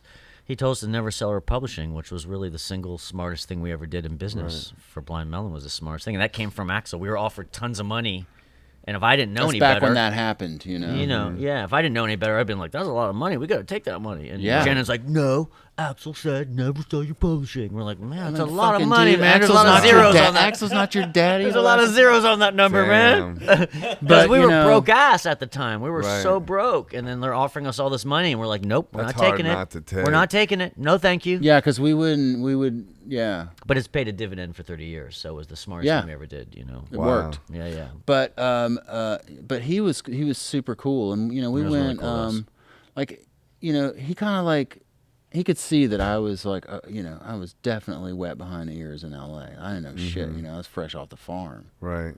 And so he kind of he would check, he would ask, he would he would say hi. I would go over there, and we would go places. One time we went to I'll never forget this. It was me and Shannon and Axl and this guy named Earl. You remember Earl? I do. He was a former New York Giants linebacker. Huge dude, his bodyguard. I don't remember him. And in the middle of the day, we got in a limousine and we went to Mann's Chinese Theater on Hollywood Boulevard. And we went to see Mortal Thoughts with Demi Moore and Bruce Willis. That's cool. Which I think was the movie that they kicked off their romance. Oh, wow. When it was being That's filmed. a trip. But yeah, it was we're sitting here and people were freaking out to see him. You had a date night with Axl. That's so cool. Middle of the day. That's amazing. And, you had a he date was day. a star already? Big time. This was after Axl's Appetite the for biggest- Destruction Axl's while the they biggest were guy in the recording world. the Use Your Illusion. Oh my Yeah. God. They were the Yeah. biggest band in the world. Yeah, they were the That's biggest like thing. hanging out with Michael Jackson. It was No, exactly it was. like that, It dude. It was was. crazy. Yeah, at that time it was. And we Yeah. step out. We Crazy. step out of a limousine on Hollywood Boulevard in the middle of a bright sunny day. Yeah. Wow. And people, because it's crowded. There are Was people, he they're like in tourists. sunglasses and like Totally. just Of looked course. like kick ass? Fucking Yeah, fur always. coat. Like it was Oh, like yeah. it Yeah. looks like he looks like Axl Rose getting out of a limo. Yeah. Because it is him. Yeah. And and so we go in and watch the movie, and honestly, like I look across the theater because we're kind of sitting on the aisle and it's empty. He like bought up a whole section, right? So we're sitting Oh, there. really? The other side of the theater is completely packed with people like this, staring at it. Yeah.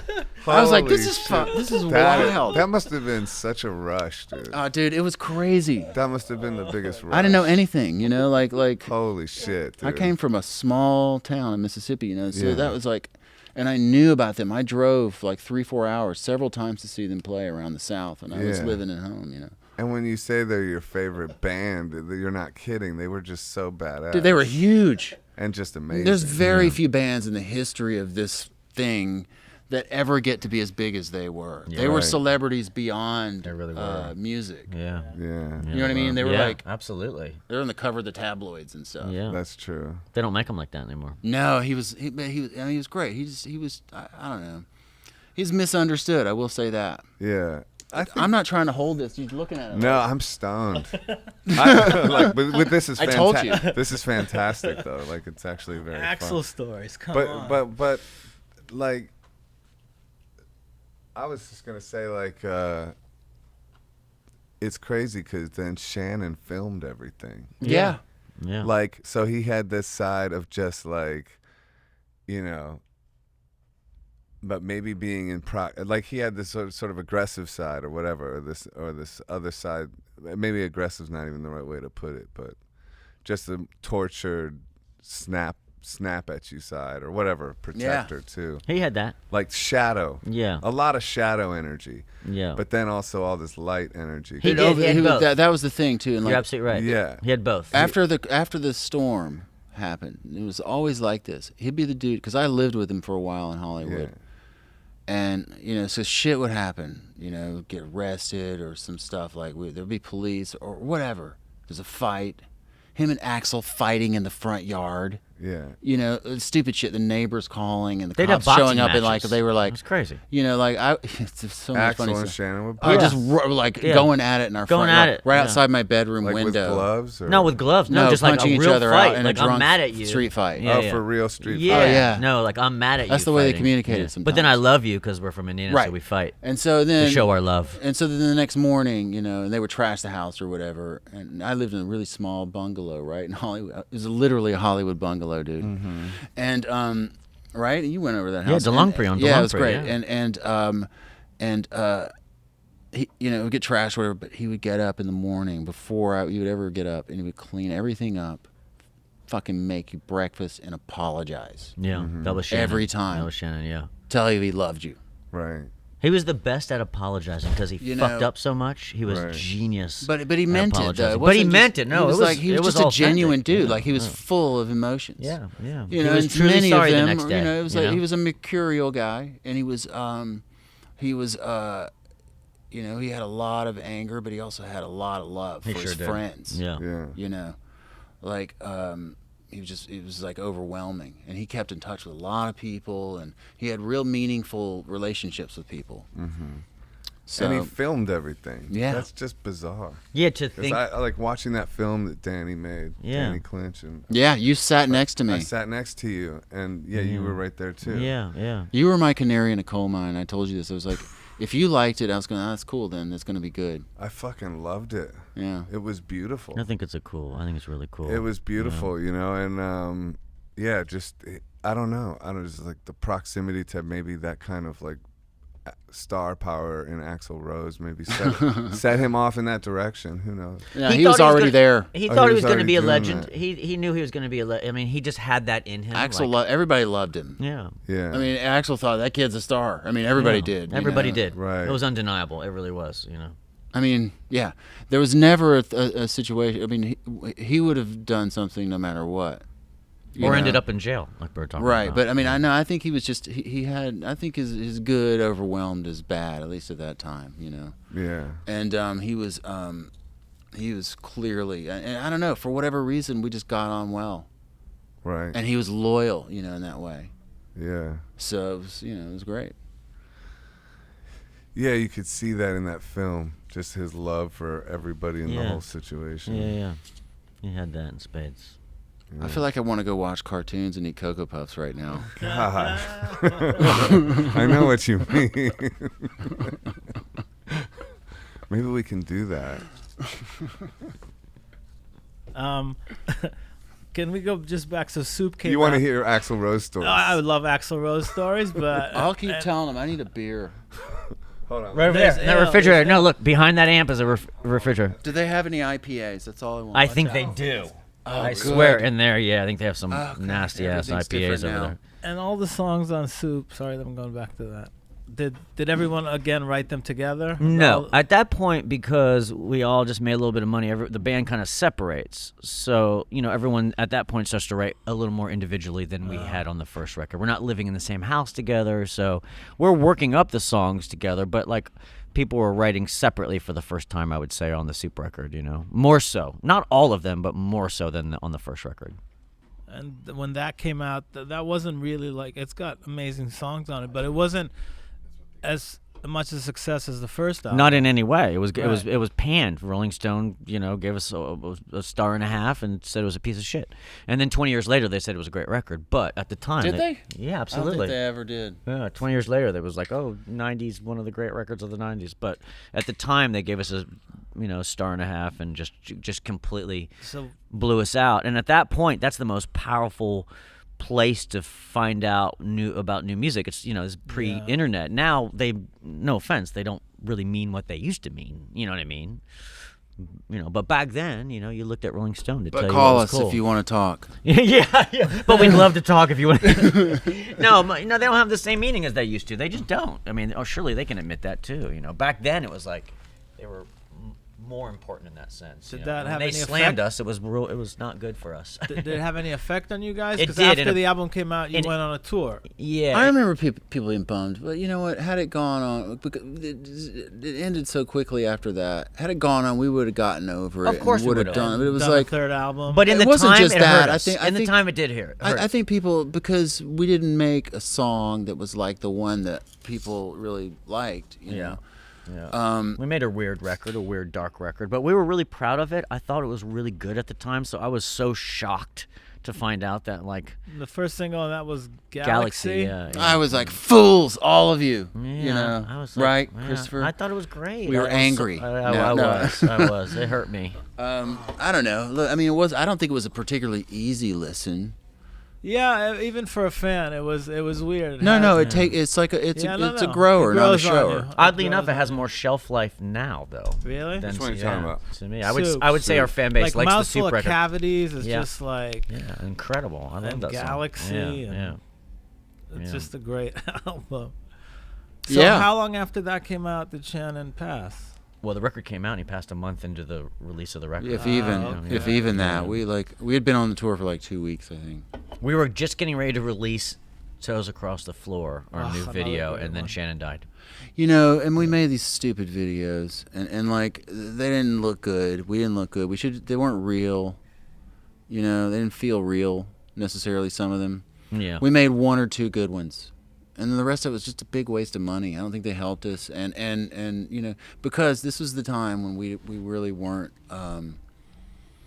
taking charge of stuff like we should have. I don't think we knew we could. I didn't know we. You know what I mean? We were just trying to make a record. You feel like you you're know? working for them.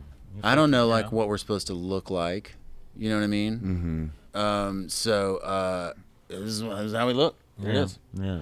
And somebody, and this is when the way they would do It it was, worked, though. yeah, but the way they would do it, they would send you you would get like so we're time to make a video, fellas, okay? And then there's we're submitting several treatments for your review, you know? Yeah. And then That's you it. would get like a bunch, like a ream, like a binder, Right.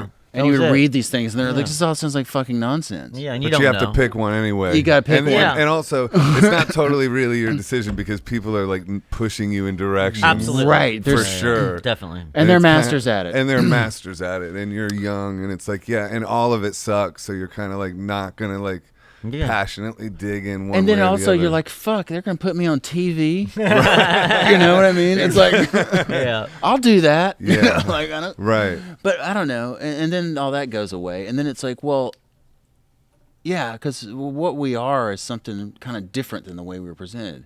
All this, imagery and ethereal, all this metaphorical imagery and stuff that was in these videos. I thought, this is so dumb. The B-girl thing worked because it was one simple idea. Simple idea, right? Exactly. And I always Told thought, and a I did. I story. remember Yep. saying this at Yep. the time. It's like you have to have one simple idea. Once you're trying to explain it in several paragraphs, because there's a fucking dude with goat horns, Right. and there's like a Yeah, toad, right. and then there's yeah. someone's painted a different color, or like Yeah. like, you know what I mean? It's Yeah, then, yeah. then it's I'm just not getting silly. it. I can't put all that together. Yeah, we had a lot of misses on those for sure. So anyway, lessons learned. And it's a shame in a way too, because Shannon was a filmmaker. Exactly. So like if somebody would have connected those dots, Absolutely. but people Yeah. didn't connect those kind of dots. Back Just then film as much. him singing the fucking song. Right. I'll pay for that. Yeah. That's all you need. yeah. You know, I mean, Yeah. I'll stand back there like, you know what I mean? Yeah, that's funny. Was there anything like? Did you guys see any kind of his death coming in any way, or was there anything different about that? Not in any week way. or that Not in night? any- I never thought he would die. I never thought any of us would ever die at that point. I mean, Well, I would shit got close. I would say that, but I would say that I saw him so much worse so many other nights where I thought he might not wake up tonight. I did have that feeling, but then you're young, so you feel immortal. But I saw him way, yes, that's you for know sure. what I mean? Like that night wasn't the craziest night. No, and he was Right. he was You know? generally healthier at Yeah. that particular time. And I think actually what happened is just, a shock, the old shock to the system. You know, like He if, got like sober he's and then he went back. You know what I Oh. mean? He's That's been what does it mostly in. okay, Yeah, like yeah. for a while, and then just kind of took it to Right. the mat one Yeah. night. Yeah. Yeah. And I listen, I remember that night very well. Yeah. I was Right. wide awake the whole night myself. Right. So, and we did a show in Houston, and we got in the bus and drove all night. It was a terrible show too. By the way. It's not a great show Terrible show. because we kind of went off the rails a little bit before the show, and then we drove all night. I remember getting out in New Orleans, in the morning at 10 in the morning or something. Mm-hmm. We didn't go to bed, Right. So it was one of those nights. Yep. Yeah. It's like, shit can happen real easy. With cocaine. Yeah. Yeah, And if absolutely. you're fucking around with pills. Yeah, and, all that. and you got that Yeah. addictive spirit Yep. comes knocking hard, and Yeah. it does. I mean, Yeah. even just like, it's funny in this, but with the jewel, it's even the same thing. The way, like, it's like if I see somebody with a jewel that'll let me smoke it, all of a sudden you just hit it. Yeah. If this thing's not around, I go looking for it. If Right. I don't know where it is, I'll turn around and drive back to wherever I just was. Yeah. And addiction's like that. You know what I mean? It's powerful. So if like somebody who's been sober for a while gets a hit of something really hard, it's like, especially coming off all that Right. pressure and all that situation. Yeah, like he wasn't feeling good about it. He was under a lot of stress. Yeah. Pissed at himself We about were the show, negative. maybe. We were in a negative spot there for sure. We were. And and also another thing that had just happened is you remember this. We got ripped off for a lot of money. Yeah, we were in hit- Boulder. Yeah, in Boulder. We We were set up. Actually, This is what happened. We go into the hotel and we played the show, and our tour manager's got literally a fucking suitcase of cash. Yeah. And which is cool. First of all, Yeah. Until it gets stolen. and then Until somebody takes and it, so it's cool. and so we Did he check have a in. handcuff on We it? check in late at night, like probably late, like after midnight or something. We check into this hotel, and he goes up to his room, puts a suitcase on the bed, gets a call from the front desk. You got a FedEx down Yeah, here. come get your FedEx package. Yeah. He's like, okay. Yeah. He goes downstairs, gets the FedEx, comes back. Suitcase. Yeah. gone. Suitcase is gone from the yeah. bag. Totally set up. Yeah. How much was in it? And no FedEx. I think it was Bunch. like 50 grand Yeah, or I something. mean, it was a bunch. no FedEx. I don't know. I don't know how much it was. I thought it was a lot. It was a though. lot. It was enough that it was like. It was like oh, 2 nights it was of a bummer. show. Yeah, I like, know. Yeah. I don't know, something. I don't know. Yeah. No FedEx, right? So we were pissed. Was there a FedEx down I don't there? think No, so. there was no okay. fucking No FedEx. FedEx. I need that information. No FedEx. Yeah, yeah. I did too. Was there FedEx? I really You're like, needed what was that. the Was there FedEx? But was Because there you're like, FedEx? well, it could have been both things. Right. That insures it. If there's no FedEx, then it's Yeah. No, Yeah, and yeah, I like yeah. the way you It's think fuckery. because it's Yeah, it's plausible. fuckery. For sure. It's And plausible that. But was there FedEx? No, but the question is right, and it shows your shrewd mind, Joe. And this is why, because it's I think I have plausible. a lawyer thing. but Yeah, it's plausible that have had a FedEx downstairs. He goes down to get it. Someone's in the hall, sees him leave the room, or is directly across the hall, and looking out their peephole. It's possible, but and that they didn't see happen. him go out, Yeah, and then they go in. Right. Hey, I need to just check the time because you and I have a little date with Danny Clinch over there at 7. You know about that, right? 14. Okay, thank you very much. Really? Okay, yeah, we're gonna play. Excuse me. Right. That's some wild stuff though. That's funny. Yeah. So we were mad. Yeah. We were also mad, you know. And that was the night before we went to Houston. Yep, that's right. What happened in Houston? Nah, it just was all downhill from that point on. You know, cocaine was in Houston. Oh. Actually, cocaine was in Los Angeles. That's what happened from L.A. over. We hit L.A. and then it was kind of like that whole run to me from L.A. over. Was it no cocaine before that? Yeah, he was sober, and then what happened is we did the West Coast tour, and Lisa and Nico, his newborn baby and girlfriend, were on the tour bus. And I remember in my mind thinking like, oh, cool, this is like the next phase of Blind Melon, like families, and like everyone was on Sober. good behavior, sober, everyone like, yeah, soberish, like everyone was being cool, and he was totally sober. And then Lisa and Nico fly back home when we play L.A., and then from L.A. to Houston to New Orleans, where he passes away, is just party. Starting from L.A. over, it's just a party. What happened in L.A.? that Eventually, made him- I joined it. He you know. scored with a guy. Actually, I know the guy. He actually scored with somebody, and that was it. You know. Oh yeah, there was a serious party that night. Yeah, at, exactly. At the Sunset Did anything Marquee. happen emotionally to make him score or anything? I don't think it was like that. I think it's the family's gone. Let's. I don't bust think he it wide wanted to open. go on tour. You know. Yeah, that's possible. That I don't too. know. Yeah, I don't know. In hindsight, you know, I look at it, and there was a thing in the movie where he said something about he had to get out of there or something. Yeah. And it broke my heart. But Yeah, then, yeah. Because, Yeah. But Lisa corrected me, and there's a different explanation for it. That it wasn't actually what I No, thought. he just wanted a different ride, right? Yeah. He wanted to be on the bus to Right. go to the. We were getting ready to go to Neil Young's. Yeah, see, I thought he was yeah. like, get me out of here. Like, I need to get off of this tour. Yeah, I think he just Oh, get me right. off the fucking And bus. I that was remember it. that Yeah, scene. and I was like, I think it was oh more my like God. get I me was off like, the I was bus, haunted by it. Yeah, I And know. It was painful. Yeah, the final tape he made in his hotel room. Right down to the last couple in New minutes. Orleans, like, Yeah. I mean, yeah. that's right after I said goodbye to him Yeah. off the elevator because we were on Yeah. the same floor. Yeah. So Yeah. it was like, it was really.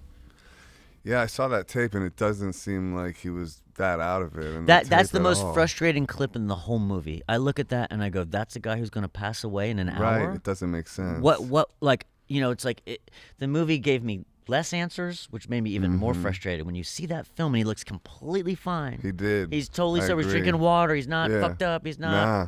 And then a couple hours later, he's gone. Like there's no. It Let me- still's let hard me tell for me. you something. You know? It was a punishing night, and Yeah. you may be relaxing and whatever at this point, but you've been through a lot of stress Yeah, you I don't am. even know about Yeah, Mm-hmm. yeah, in that situation, yeah. and that's where he was. He was tired in ways that he didn't even know. I see that. So I can see that. We just went to the dark side, didn't we? yeah, Yeah. Well, it's important. Start all happy-go-lucky. Now look at us. Yeah. this is not the feel good podcast of the summer, right?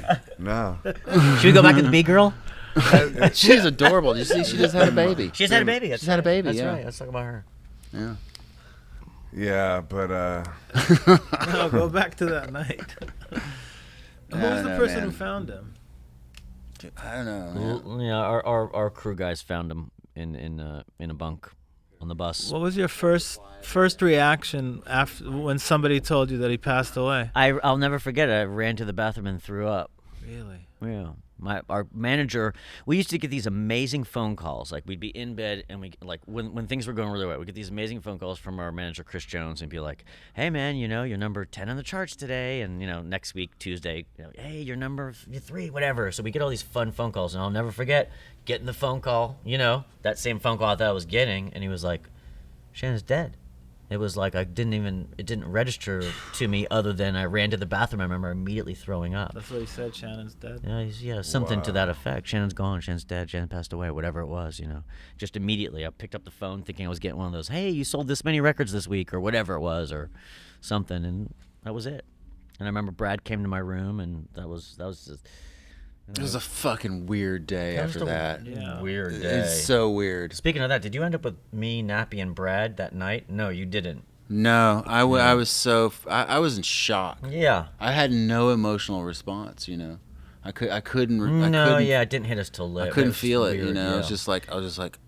It was as weird as all the success we had. It's all mixed in together. It's just as weird as like, hey, you're on the cover of Rolling Stone. That sounds absurd and sounds like a lie. Just like, hey, your singer's dead. It's the same thing. It's the same category as I can't even process this information, whether it's something good or bad. It was the same thing. It was like par for the course at the point. Like, oh, I can't process this either. Maybe in 20 years I'll fucking think about this, but right now it's like, really? My singer's gone? What just happened?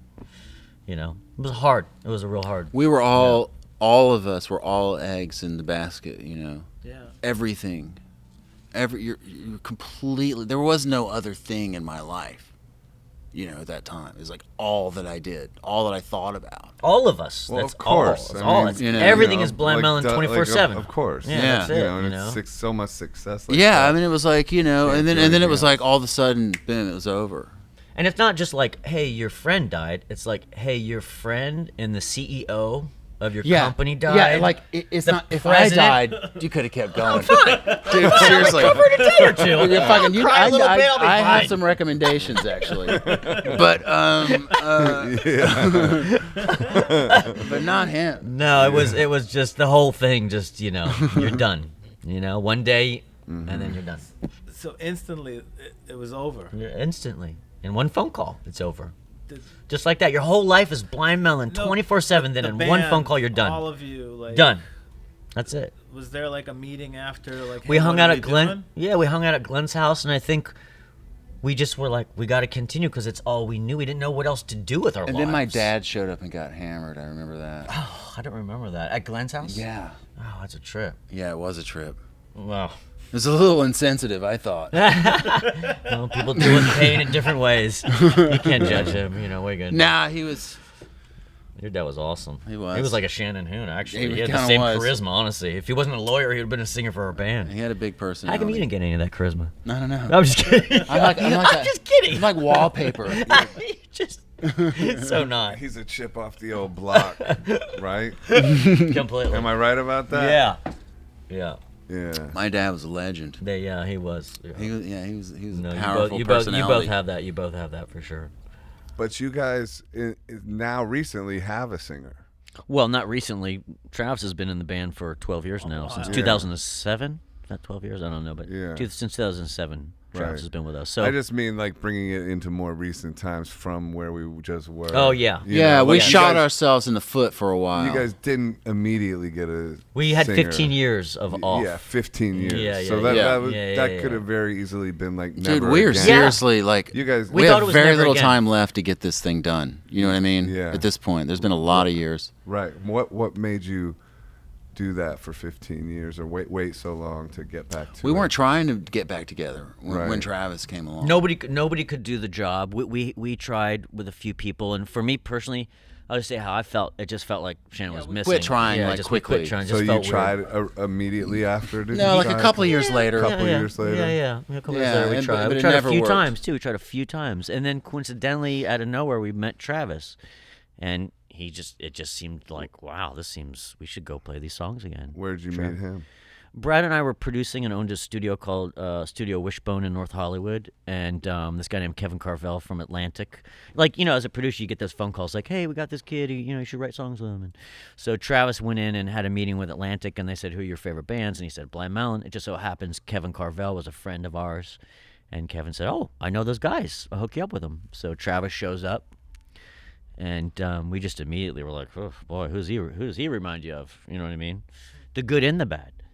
And then we called these guys, and we're like, I know this sounds crazy. And this is right around the time I was hanging out with you in New York. Mm-hmm. And you're just getting ready to go to law school at the time, too. Yeah, weren't like you? I was living in New Yeah. York, hanging out with Joe Arthur Yeah, here. yeah. It could have been worse. I had a good life. Yeah, he's kicking it. Yeah, that's when Tender Trio and stuff like that Yeah. was going on. Yeah. So you called him. That was good music. We called him and I Glenn love and said, "You Roy, got to hear man. this singer, Yeah. man. Like this could make you want to do it again." And they flew out. They thought we were crazy, but they flew out. And we played 2x4. By the end of 2x4, it was like it's on. Wow. You know? What Yeah, I mean? he like crushed it. Like, Yeah. you It was know, just. It was like obvious. It was like, oh yeah, we have to do this. This guy can sing that way. well, these he can songs. sing all the old songs. That's what we knew, but we didn't really know about like. I mean, we heard his demos and stuff that he had written. It was some really cool stuff on there. And we were like, well, can we write songs with him? And so, you know, we started doing that, and it worked, and we got a record done. But there were a lot of challenges, and we weren't really like, we were internally fucked up. But we did that. What do you mean? Just all kinds of, you know. I Drama? mean, yeah, like, you know, band All kinds of drama. personality conflicts. Some of the and- similar drama that we had dealt with before. It drama, was there it as was if still it there. never went away. No, Right, it's there as stuff in is- we attract it at all times. Like, You know what I it's mean? just It started stuff making is- me feel crazy. Like, oh, we attract this. Yeah, Well, of no, course. well, it's yeah, not that. I in mean, some way. we'll Yeah. we'll leave it at that. But it was like, yeah. I mean, so there were problems, and we didn't. We're our own worst enemy. Worst enemies. We always have been. Yeah. Yeah. But you know, when it works, it really works well. Yeah. You know, and there were moments where it did then, but we kind of just lost the plot for a little while, and then I don't know, like 2 years ago, it just happened. Like we really started going, and Christopher's recording stuff, and the, you know, it's good. I'm like, surprisingly, like, we're the last people that anybody would think. Yeah. Oh, they're gonna make a good record that I would think is like, good oh, it's like comeback. it's Yeah. still Yeah. valid in a Right. way. Because, you know, people always say that. They say like, well, it's the best thing we've ever done, and it never is. You know what I mean? Yeah, It's like, yeah. you know, it's not as good as the shit that you did in the beginning that I really liked. Yeah. You know what I mean? That's what you really think.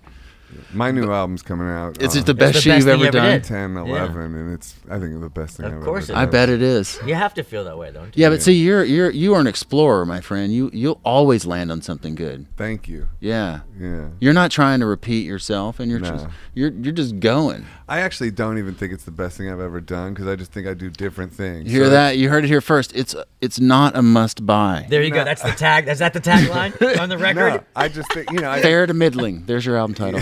it's called Comeback World 10, 11. no, but so I know what you mean, though. You were continue on your point you were making about how, like, you know, you think. I feel like that we have a weird situation. I really think this, and I've thought about it a lot because I actually, you know, I think, shit, this is the best shit we've ever done, you know, in a Right. way. And I think, well, why is that? And it's because we kind of went into a state of suspended animation in a way. It feels like to me. Flow Like state. we didn't do all the stuff that we could have done. It just was kind of there. Right. And then when we came back to it, it's like, oh yeah, we can pick right up there, you know, or something. But it sounds. I told Christopher, or one night I was like texting Christopher and I said we should call this 1997, and he was like, why? I was like, well, because, you know, we didn't get to make a Yeah. record in 1997. Yeah, right. Yeah. That would have been. It the feels next like one. we're there. That would have been I the next love one. that idea. Yeah. It's a weird, like, That's it's cool. like it's a It's wormhole. cool. That's where we left off. That would have been the Right. next release. Yeah, I get that. And we That's didn't cool. get there really with the first record we did with Travis, but all of a sudden it feels like we're there. I Yeah. don't know how else to explain it. Yeah. Yeah. Yeah. There's good stuff on there that I like that we'll play still, but like all of it is not like I think all of this is. And it's relaxed, and he's like, He's Better than fit in ever. he's to it. nailed, he's found his space. You Yeah. know? It reminds me of like Bon Scott, you know, in AC/DC, and then they found the what's his name, Brian Johnson. Brian Johnson. Yeah, Yeah, yeah. like It's the classic for example. Back in Black, Yeah. and it's like unbelievably great Right. as well. I know. That's what we thought. Well, okay, in 2008, we thought, well, we're gonna do this. Yeah. Like it's the only thing we could look at and say, well, there's the template. If you get halfway there, you're doing great. Yeah. Mm-hmm. You know what I mean? Right. Like it was hard to like see, examples of how you would do this, because who's gonna take us seriously? Yeah. You know what I mean? That's the way I look at it. It's like, I mean, you know, you're replacing a star, Right. but if anybody can do it, Travis can do it. Yeah. Well, And and they did it with, you know, Bon Scott was a huge star. Right, and then Right. they made the biggest record of all time Yeah, right. with Brian Johnson on the very next one. I mean, that record is one of the biggest records of all time. Sure. Yeah. Because it's full of smash hit songs, Yeah. It's just hit after hit. hit after hit. They're not really appropriate, some of them. those. Have you gone back and like checked them out? You should read the Some lyrics. Me Too moments yeah. in there. Some Me Too moments. It's been a minute. Yeah, I haven't heard. I can see that. Damn, they're good though. I can see that. Yeah. So when's the new album coming out? I imagine next year sometime. We released a single, or at least we put a song out a couple weeks ago. Last week? It was last week, wasn't it? Yeah, We played Kabir last week. What's that called? Way Down and Far Below is the first song that we put out, and then the guys are coming back in November to record in Joshua Tree, and that'll get us probably pretty close to finishing a record. We might need like one tiny little more session after that, but that'll get us real close to finishing a record. And then we're gonna put it out quickly. Yeah. Yeah. So I don't know. I want to get out for the Christmas shopping season. What's the name of the single one more time? Way Down and Far Below. Way Down and Far Below. We're gonna It's do another available one on next- all streaming yeah. services, I guess I should say. What's yeah. that We're gonna one put about? another one out next week. Well, that'd be up for Travis. Travis wrote that, so I think he's the one to talk to. I don't like okay. talking about somebody else's songs. That feels weird, Right, somebody else's lyrics. Yeah, it's just weird, It's whatever you want it to be, Joe. Does it rock? It rocks and rhymes, both. We got both going Yeah. for us, yeah. No, it's not a rocker, but no, it does rock in a way. I think it's an more of an amazing song. It's an space incredible blues. song. Yeah. Space Blues? Yeah, there you go. Okay, man. 1997. 1997. Is that going to go, you think? In my fantasy alternate reality that's going to shoot off from Maybe this so. one, that's the record that will come out. But in this realm, it'll probably be something different. Yeah. I'm trying to think. I rarely get my way, Joe. Really? No, I don't. And I think I have the best ideas all the time. Yeah, and you don't get your way. Christopher. Rogers is full of shit because he's the greatest debater, so he gets his way at all times. Because that's where the law school comes All in right, well, handy. here's He wins every argument because he's trained in it, so All right, we can't win with him. I got a good one for you guys to practice this new thing called Ho'oponopono. Oh no, what is this? So it's like for conflict resolution, and it's What is the origin of this practice? it's a Hawaiian prayer mantra, Okay. and what you do is. The weed's really kicking in now, Joe. By the way. Oh, it's now that no, we're going. I'm riding out of it. It was like that was intense, y'all. I don't know about you, what podcast you guys watch, but the one I watched was intense. Wasn't it? Or was that just me? It seemed intense. Dude, hey, by the way, y'all have to see this before you can post it because who knows? God knows what I said. Oh my Hold god! on, back to kidding. your resolution I know though. you are. Let's see what you're talking about. You have some full answers. journalistic. Freedom. Hear that, Freedom. dude? We don't even have to I say wasn't it. gonna cut anything out of this one. Yeah, are you feeling this one? To me, it was amazing because, like, I Well, hold told, on. Okay, I go told ahead. Christopher, Yeah. I was a huge fan. Like, top 3 albums. 1991, I had the cassette. My dad, I was living in Israel. My dad, when he was on a trip in the U.S., brought back like the tape. I asked him to find it. Wow. After I saw Dear Old Dad. And the first few times he went, the album wasn't even out. So every time he came back, he's like, sorry, no Blind Melon. And I was like, eventually he came back with it. That's And cute I- as hell. dude. That's cool. That's nice. I loved That's a nice it, story. dude. It's like Tones of Home is like one of my favorites. It's just like it We was did it amazing. today. I know, and I couldn't see your set. He missed 'cause- our show on purpose. He's not that. So big. not Yeah. really a fan. Well, wait about He's tomorrow. not a super Are we fan. going to be here tomorrow? They're not You guys- playing tomorrow. Oh, you're not playing tomorrow? No. No, man. Yeah. So why was I saying We all broke up. this? We broke up right after the show too. Why were you saying all this? Yeah, I forgot why I was told this. Oh, because you smoke some weed too.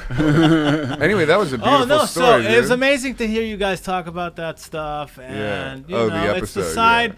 It's the side that a lot of people don't. You don't get that in interviews. Yeah, and I'd love to have you guys for another hour, but I know you gotta Well, go. I can talk to Joe honestly. I don't know how when it would end.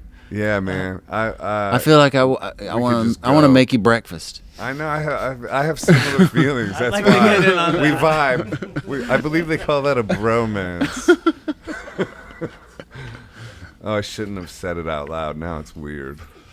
Yeah, no. And I feel a little jealous I feel like now, I got to too. pull back a I little know. bit. a little jealous we now. need to hang more. I invited you out to the desert. You gotta go. You need to go out and record with Christopher. Yeah, That's come what out you to need the to desert, do, man. We'll I make some definitely, noise. I definitely want to do that. Yeah, come on out. I was talking to Dave Catching about doing something out there too. Oh hell yeah! Yeah, he's the like- best. We talked about creating something called the Manifestors, where we write just positive songs and it help us manifest, like killer things in our life. I like it. Send me a everything is copy. I need going some. great. I need a role model. I'm fucking rich. Yeah, I'm fucking rich. You know, you just keep repeating all Sure. these, like, Yeah, all then it these- comes true. Yeah, yeah. everything's going. Well, it's like the great. Oprah book. What's the one that you used to get in? It's like the purpose-driven life or something. What is it? Yeah. Like, The Secret. the secret. I'm totally embarrassed that I knew that reference. Oh by man! the way. Well, Yeah, I'm Oh, into you're the all one who that, told me dude. about it. Abraham Hicks and Yeah, I am and too. Joe No, Dispenza yeah. and manifesting your reality. Like that stuff is. I right up believe my in all street. that. Really? I do. Yeah, I I'm do. into that. I'm into that too. But I'm wandering in the You know what? wilderness, lost. I need. You manifest great things, though, so it's working for you on some level. I don't know. Yeah. It's all theories, but this conflict resolution thing. Oh yeah, back to that. Back to your Hawaiian. Is amazing. Lomi. What'd you call it? It's called Ho'oponopono. No, that's a massage. Yeah, I know. I can give you know. one. That's my only Hawaiian thing I knew. Don't bust my chops. I'm the only Hawaiian word I knew.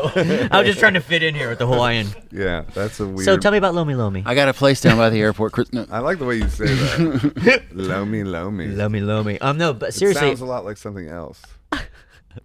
Huh. So Love me. Yeah, love Yeah, me, that's what I love thought you me. meant. Yeah. That's a song, Joe. You need to write a song called "Love Me, Love Me." I think love me, love me, love me, love me, love me, love me. You know, like love me, love me, love me, love me, love me, love me, yeah. Yeah, like super pop. You start it with a chorus right there. Love me, love me, love me, love me, lovely, love me. This is how this kind of thing happens, Joe. Magic, Yeah. right You know, here. like 2 years from now, you and I could be on stage holding the Grammy and going, "Remember that?" Love me, yeah. You know. Love me, love me, love me, love me, love me, love me, yeah. Love me, love me, love me, love me, love me, yeah. I like how proud you are of the yeah. We need- you're like no. this part's cool. Love me, You're like love me, selling love it. You're me, like yeah. I feel like That's the hook, dude. That I know. yeah, that single Obviously yeah. that's the hook. Yeah, sure it is. Yeah, and like a female vocal too with yeah. you. Love me, love me, Out love there, me, yeah. love me, love me, love me, yeah. Love me, love me, yeah. Oh, love me, love Oh, yeah, me, yeah, yeah. love me, love me, love me, love me. Sort of turn. Yeah. Oh, oh. All right, this is a hit, though. I really think so. I got some guitars in here. But the Ho'oponopono thing, that's the Hawaiian prayer of forgiveness, and like, I don't know what they call it, but it's got this Dr. Hugh Lin healed like a whole criminally insane madhouse. I don't think that's the way you're supposed to say that. Like a hospital None for of the those criminally- terms are- yeah. Hospital for the I know what you meant. criminally Yeah. insane. You talking about yeah. But so, Fucking loony bin. Yeah, the loony bin. Yeah. He healed it by using this Hawaiian prayer, and it's basically this. It's I love you, I'm sorry.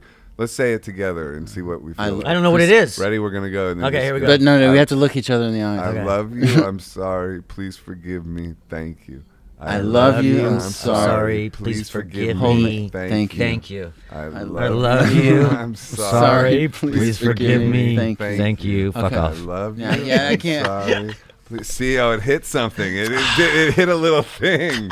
You guys both had to abandon it at the same time because it's powerful. Yeah, I need- it was well, so actually- powerful I couldn't handle it. It actually works. Yeah, I believe it. It does. It's like, and the idea behind it is you're responsible for everything in your field of consciousness. It's not fun because you want to hold other people responsible. You are batshit crazy, Joseph. I mean, No, I'm kidding. I'm totally. No, there's. I love it. No, listen, I've learned a lot about that lately, like in the past few years, about how to be more like sort of open. Yeah. Like I wouldn't have had this conversation with you 20 years ago when I met you. Right. Sorry, I'm only looking Yeah. at my phone You know what I mean? because your guitar Yeah. and mandolin are outside the stage. We need to head over there. You Sorry. are very open, I'm and so you sorry. were very open. in Yeah, this no, I podcast, open- and I appreciate I it. hope yeah. Yeah. Why not? I'm gonna be dead in 20 years, dude. Yeah. Well, maybe not. I don't know. They can shoot probably. you full of robots that keep you alive 70 forever. is young. I would take anything. Yeah. You know, give me the perfect food pill, get my hair back. You're ready for the Matrix? I'd like to have like a Thor mane. You know, I'm Yeah. ready. You know, I could keep going if I could just get a couple of things. Yeah, you can. You can. No problem. I'd grow that man. back, no problem. Yeah, stem cells. Yeah, that's what I'm waiting on. Yeah, they'll Just do it. holding out for the Figure cure, it out. dude. Holding out for the cure. Yeah, but use that Ho'oponopono prayer. I love you. I'm sorry. Please forgive me. Thank you. Yeah, I like that. It's good. That was good. I love Christopher. We love each other. I don't mean to, I didn't know. Yeah. We don't need that. We're not arguing. There's no conflict here. No. Lomi. You know Did what? I get that right? Is that the prayer? It's, Lomi. it's pushed down so deep. Right. Lomi. It's pushed down so deep. Yeah. What's pushed down so deep? Just the resentment. And yeah. The hidden Washed rage. way down there. yeah. No, we got to maintain. You know. Yeah, man. It's Can't come out now. It's a volcano. It's maintenance. It's good. Like it just liberates you. It's like the New Madrid fault. You know, that big one that runs underneath like Memphis. It's gonna like split the country in half and I don't know drop about half that. of us in the ocean. We don't know which half. Is that a conspiracy? No, theory? it's a big one. It's a for real. It's a deep, fault going right down to the country. When it goes, it's gonna go big. Whose fault is The it? last time it went, in 1803, the Mississippi River ran backwards. Mm-hmm. Like in early 1800s, for like a few days, it ran backwards. Right. So, How did that happen? damn earthquake went off, man. Oh, So I'm just saying, that's where the resentment is. You never know. wow.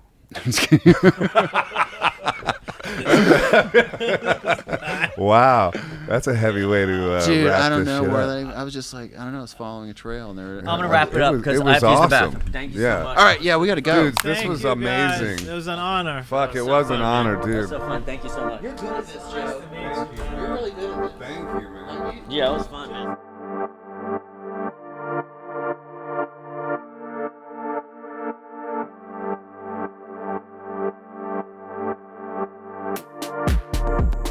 Hi, this is Joseph Arthur. Thanks for checking out Come to Where I'm From. Please support us on Patreon, patreon.com/come to where I'm from. We are an independent podcast, and any contributions you can make are greatly appreciated.